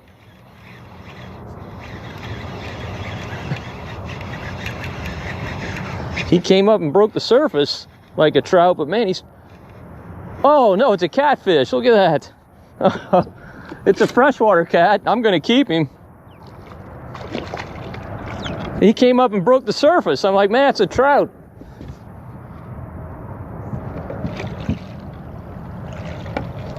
Not a trout, freshwater cat. Probably the first freshwater cat I've ever netted in my life.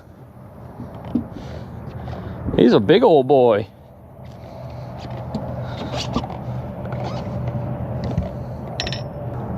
Get my pliers. Man, did he thump that bait? Goodness. All right, that'll be good eating for sure. It's a really nice catfish. The water falls off into a canyon here. There's 4 feet right back there. Now it's 8 feet here. That's where that catfish was. Let's see if anybody else is home. All right, the tide is definitely moving here for sure. That means it's probably moving at the trestle. I'm end up back over there without a doubt.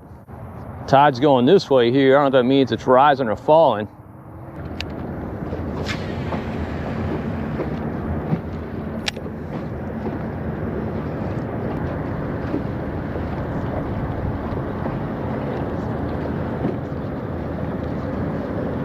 Oh, that was a good hit. Is that a trout? I think it's a trout. Or a red. Yeah, now he's acting redfish-like. Or is he a keeper red? That's the question. I don't think he is. I don't think he is. In fact, I'm positive he's not. But man, look how white this fish is. Look at this. Where'd you come from, dude? What side of the tracks you come from? All right, this guy's too little. Stuck a tag in him. I'm gonna let him go.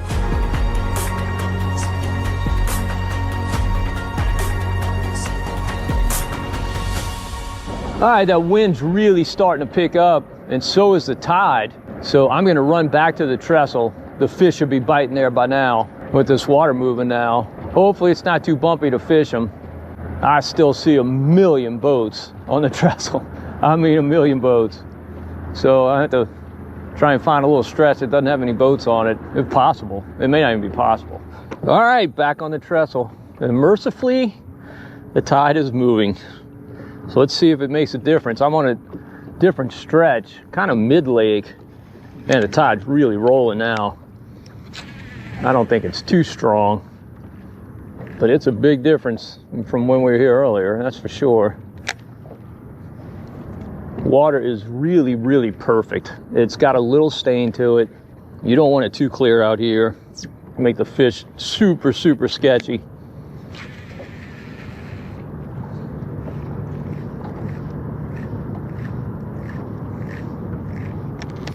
And this is when you'd expect those fish to be tucked up close to those pilings. Of course, I've seen the opposite be the case, where they're way off in a strong tide. You just never know. Got to fish everywhere. That's what makes this place so fun, just trying to figure it out. And every day is different.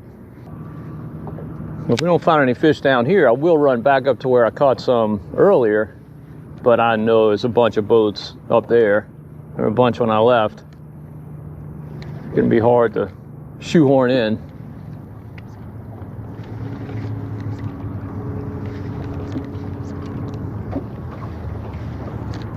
Oh, goodness, what is that? That's something foul hook, I guarantee it.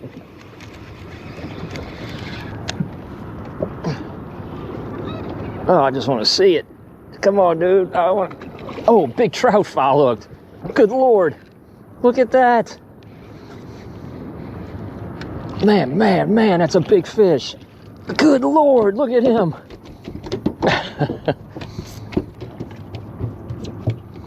That might be a 3-pounder. That's a really, really nice trout. Got it right in the belly. That's why he was so hard to fight. Now you're gonna leave me with a difficult decision. Because I don't normally keep fish this size. See how much damage we got in his gut.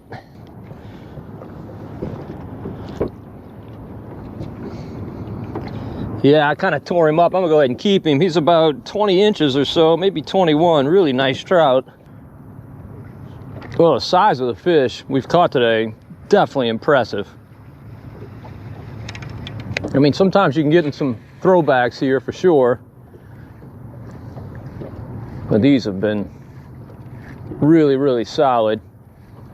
Now, you do have to keep in mind, if you come out here, you can only keep 2 over 20 inches, so you do have to keep track. And you can definitely catch a lot more than 2 over 20 inches out here for sure. Oh, I missed one. Dadgummit. That was a good bite. Let's try that again. Oh, I'm missing. Come on, Todd. Oh, come on. Come on, Todd. 2 bites on that cast. I missed them both. First one was a really good bite, and there's another one. 3 bites on that cast. The one small fish that followed me up. Was it a little school? Who knows?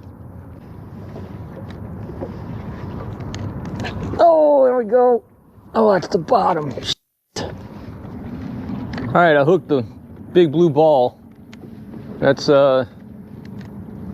definitely a risk out here. Lots and lots of stuff on the bottom to snag. See if I can get it back. Usually not. Usually not. But we'll try. Maybe if we can change that angle. Must be living right. Must be living right.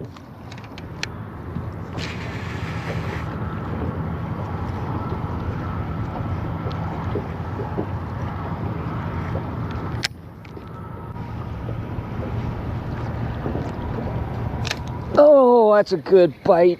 Oh, such a subtle hit. Those are the ones I love. Oh, look how pretty this fish is. He came up. Dude, look how pretty in that gorgeous water. All right. I mean, rubber stamp. All these fish are just so beautiful. Dude, he's going crazy. Let me spot lock while you're going nuts.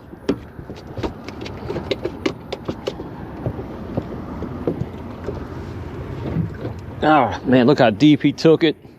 Just great to see. He was never getting off. All right. Coming home, coming home. That's a fish. If I'd been using crummy gear, I never would have known that fish even hit. I'm using my Akuma Tournament Concept. This is a very affordable rod. It is a great value. Great value. This is a 7-foot rod, medium power. It's the rod. It's made for crankbaits and jerkbaits, but I love it for jigging. Love it. These fish invariably are hitting when that bait is falling back down. You hop it, and then it falls back down. You know the tail's going crazy, and that's when they're hitting.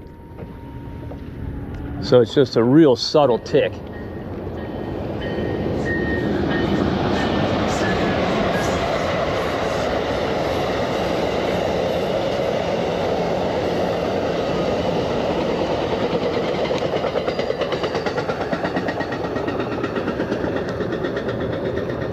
All right, I got some work to do, so I'm going to head home and call it a trip. The trestle really isn't very far from my house at all. It's a great place to come and just kill some hours in the morning. Just so much fun fishing out here. And the bite definitely was not hot and heavy today, but we caught some really, really beautiful fish. And that's what the draw is for me. That's why I love to come here. You know, I'm a marsh fisherman, so the fish I catch in the marsh, you know, you got to kind of twist and contort just to even get them to be legal size. At least a lot of them. That's definitely not the case out here. You can catch some throwback fish, definitely, no question about it. But generally, you're going to catch some much larger fish out here than you will in the marsh.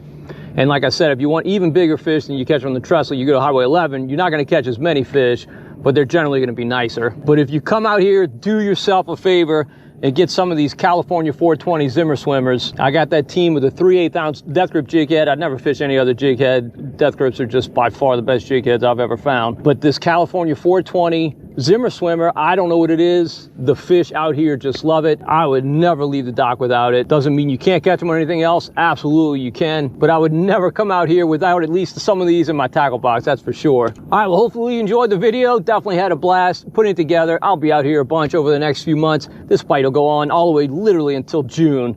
I mean, we get some severe cold weather, it's going to shut it down, but otherwise it's just going to be really good for the next several months. I'll be out here a bunch.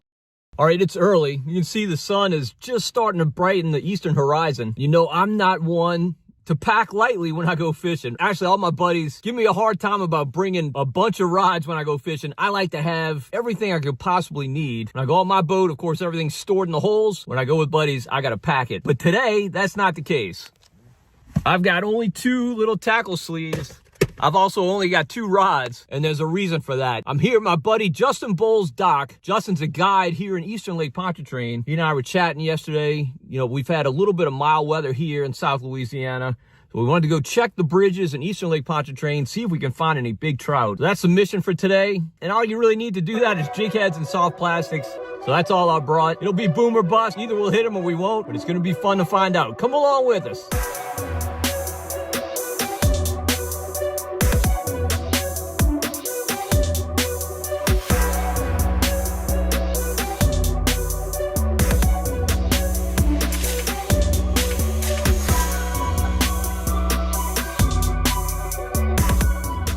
All right, Justin and I are on site. A little bit of fog, not too bad.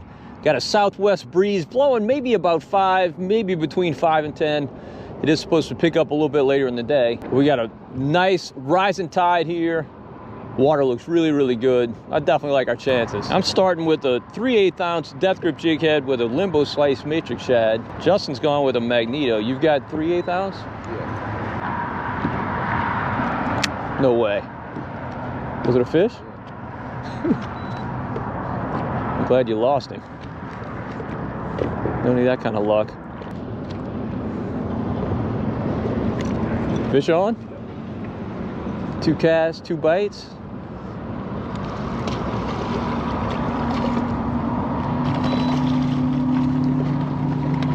Oh. His way out. Yep, netting it. Must be a good. Somebody had the net for me. Your fish wasn't big enough. Catch a big one and I'll net it.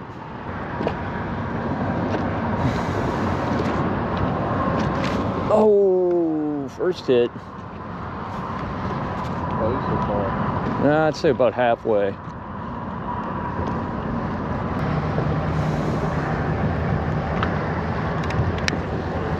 Got him?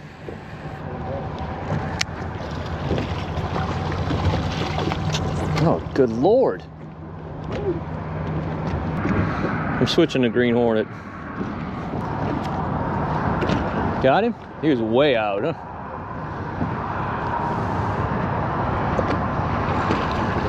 See if you can get him in the boat. There you go. All right, Justin's got many more hits than I have. He's hooked 3 fish. That was the first one he landed. Lost the other 2 on boat side. But he's throwing that magneto. I don't want to throw the exact same thing he's throwing unless it becomes like obvious that's what the fish are keyed on. So I'm gonna make some casts with this Green Hornet. Limbo slice, got a couple of bites, but no fish.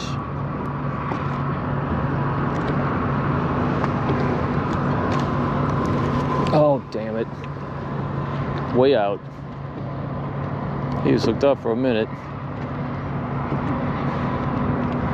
Not slamming. No. Tide's moving, but it's not really rolling, is it? Oh, dude, he hit me way out here. I was reeling in. Got to go with that steady retrieve. He hit me on the way in. Smoked it. It's so hard for me to steady retrieve very long. If I'm getting a hit every cast doing it, I'm going to do it. But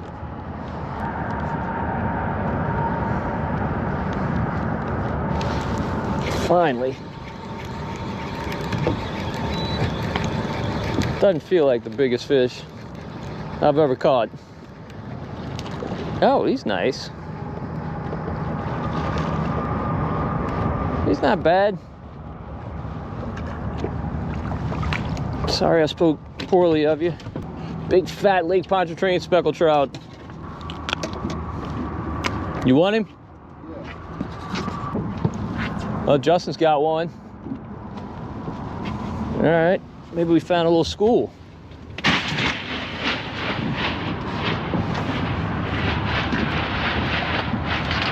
All right, I'll get him. Look at this fish. This looks like a Florida speckled trout. Look at this fish. Dude, look at this.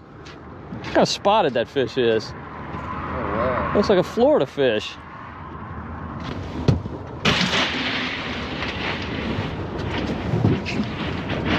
Stay back there. You got another one? Stay back there. Oh, damn, it was a good flounder. That was a flounder? Yeah.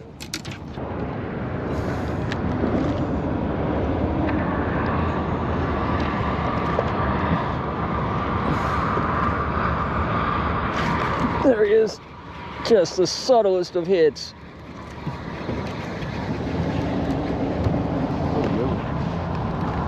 I'm shaking that head. It's so awesome. All right.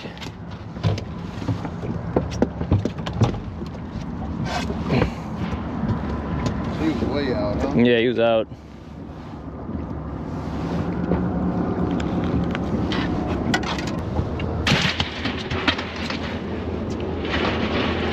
Oh, you got one?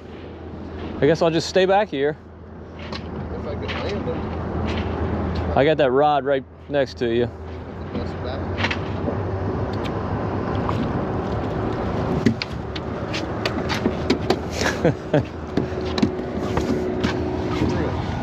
Just pick up Justin's fish.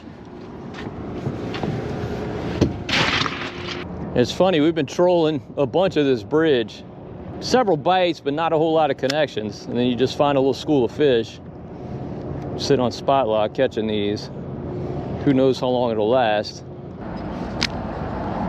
We did. Oh, that was a good hit. Just had to take the anchor off. He was close to the bridge, Justin.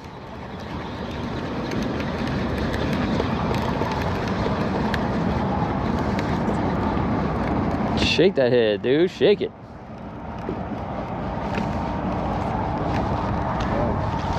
Yeah, good trout.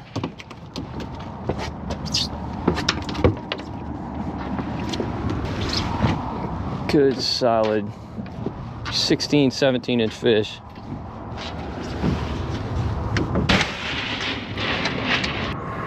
Another little slick, look at that.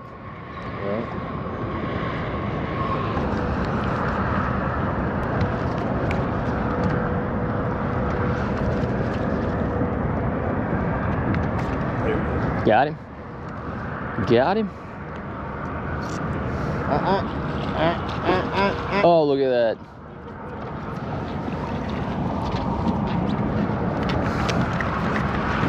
Look, the pelican is hoping to eat Justin's fish, but Justin's going to eat Justin's fish. That's not close. Mm-mm. Oh, there we go. There's another one.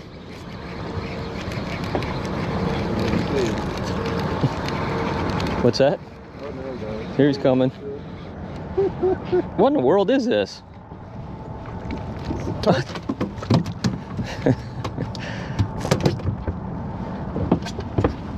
Dude, what is that? That's some kind of skipjack. Yeah, a shad. Not what I was expecting to catch. I don't want it. Justin doesn't want him.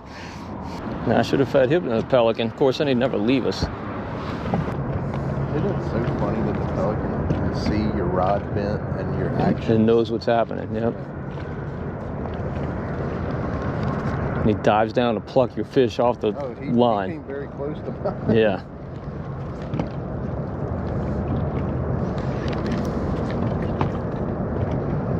You'd probably go to jail if he ate your fish and you hooked him. I think it's gonna be on that tide. Yeah, I think you're probably right. There we go. That feels flounderish. Nope, troutish. He has no idea.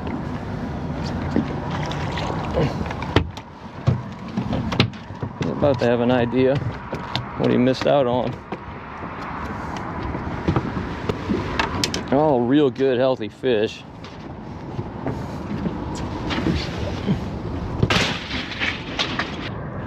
Man, I gotta shed some clothes. It's getting miserable. Yeah, it's not a coincidence. This is where we're seeing slicks, this is where we're seeing loons, and this is where we're catching fish. Missed him?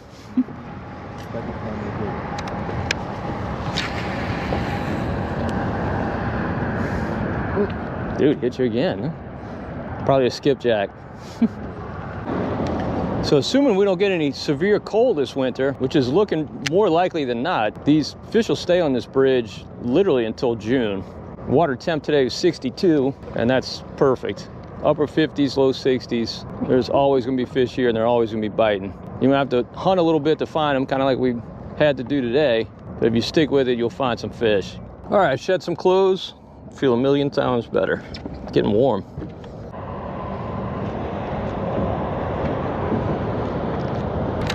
Oh, there we go. Ooh, that feels like a decent fish, man.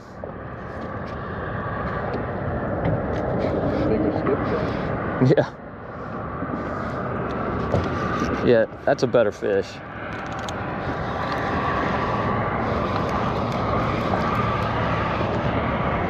Big blue cat. No, he's not fighting. He's fighting like a trout, to be honest. That's a nice one. Yeah, it's a real nice trout.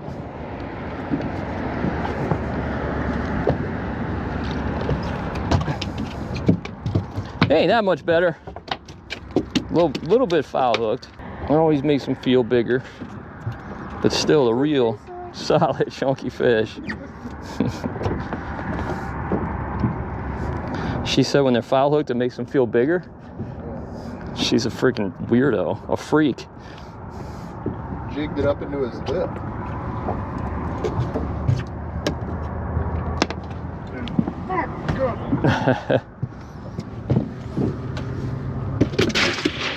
It's hard to tell, but it looks like the tide's falling. Huh? Oh, that was a hit. That was a good hit. Oh, there he is. He came back. Justin and I made a little move just to see what we can find in other stretches of the bridge. First cast here, we got one.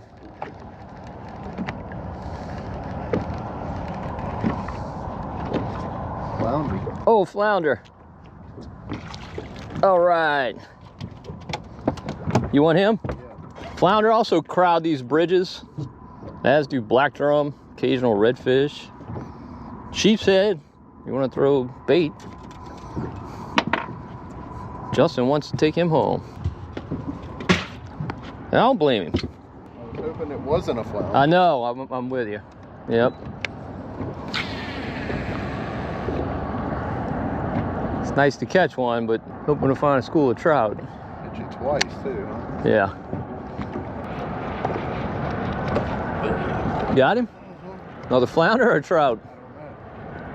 Feels like a flounder.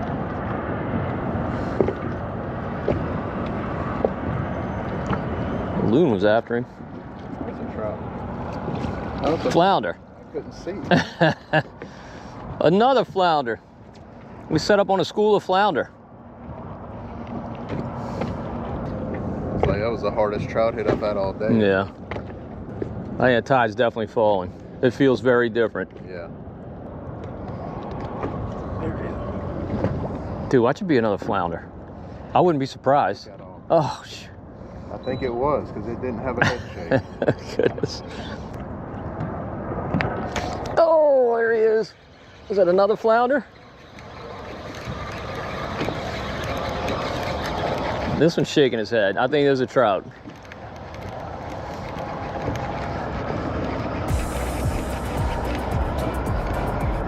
Well, Yep. Yep, yep.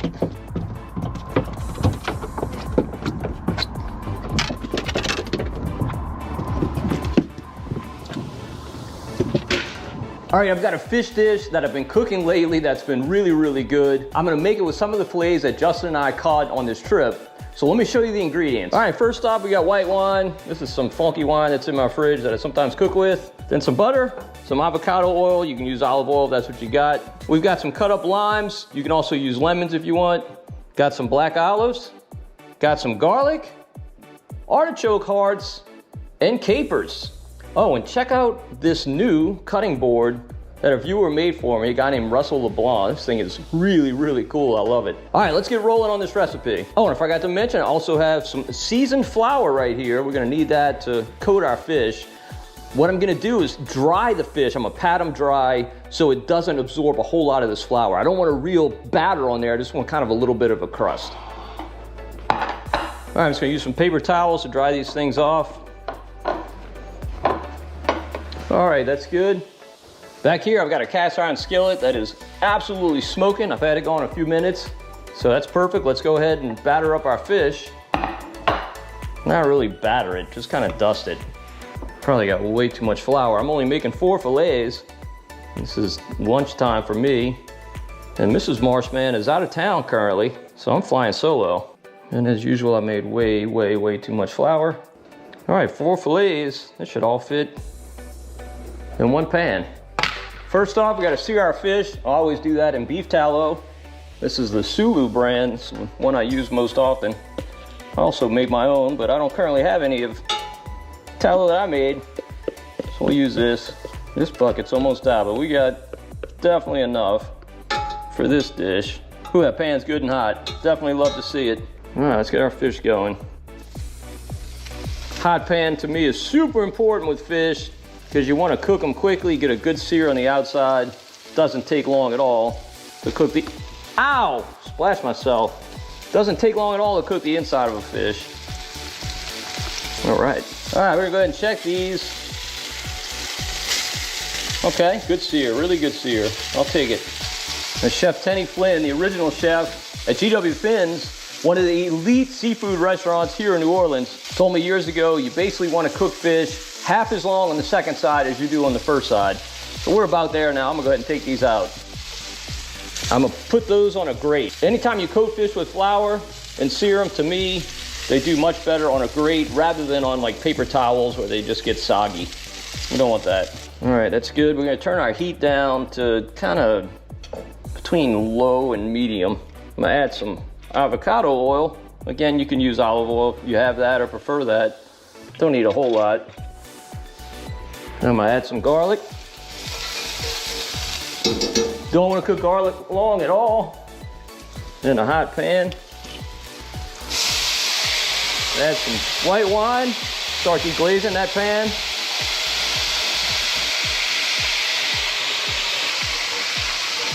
Just reduce that just a little bit. Then we're gonna add our other ingredients. First off, the artichoke hearts and the black olives. And then the capers. Add a little bit of the caper juice as well. And basically at this point, we just want to kind of warm up the veggies. Smells incredibly good. All right, we're getting close. We're just gonna go ahead and squeeze in some lemon juice or lime juice. These are actually limes, but you can use lemons if that's what you got. All right, we're gonna cut off the heat and mix that up. And of course, that's gonna hold a little heat, and that's good because we need to whisk in some butter. We're gonna do that just a pat at a time. If you add the butter too much at once, the sauce has a tendency to separate. So just add a little bit at a time and mix it in. Now, I don't currently have any sun-dried tomatoes, but I have made this before with sun-dried tomatoes. That's a really, really good addition to this dish. All right, last we're gonna add some salt and pepper. Mix that in. I'm gonna be eating in about 30 seconds. All right, I love to eat a lot of fish. I'm eating all of these, all 4. I'm gonna coat them with our topping here. All right, Mediterranean style fish dish. I've made this a few times and it's always really, really good. And I can tell it's gonna be today. Even though I don't have the sun-dried tomatoes, you can also add mushrooms if you like that. I'm not a big mushroom fan, so I typically leave them out. My wife loves them, so I'll put them in hers. But let's give it a taste. Perfection on a plate. That is delicious. I don't know what you're eating for lunch today, but hopefully it's something this good. Absolutely delicious. All right, hopefully you enjoyed the video. We had a blast putting it together. That trestle bite, as long as we don't get too cold, is gonna be going on for a while, no doubt about it. It's seeming like we're gonna have a mild winter. Those fish are never gonna leave those bridges. All right, if you did enjoy the video, please give it a thumbs up and also subscribe to the Marshman Masson channel on YouTube. And until next time, if we don't see you in the marsh, we'll see you right here on Marshman Masson.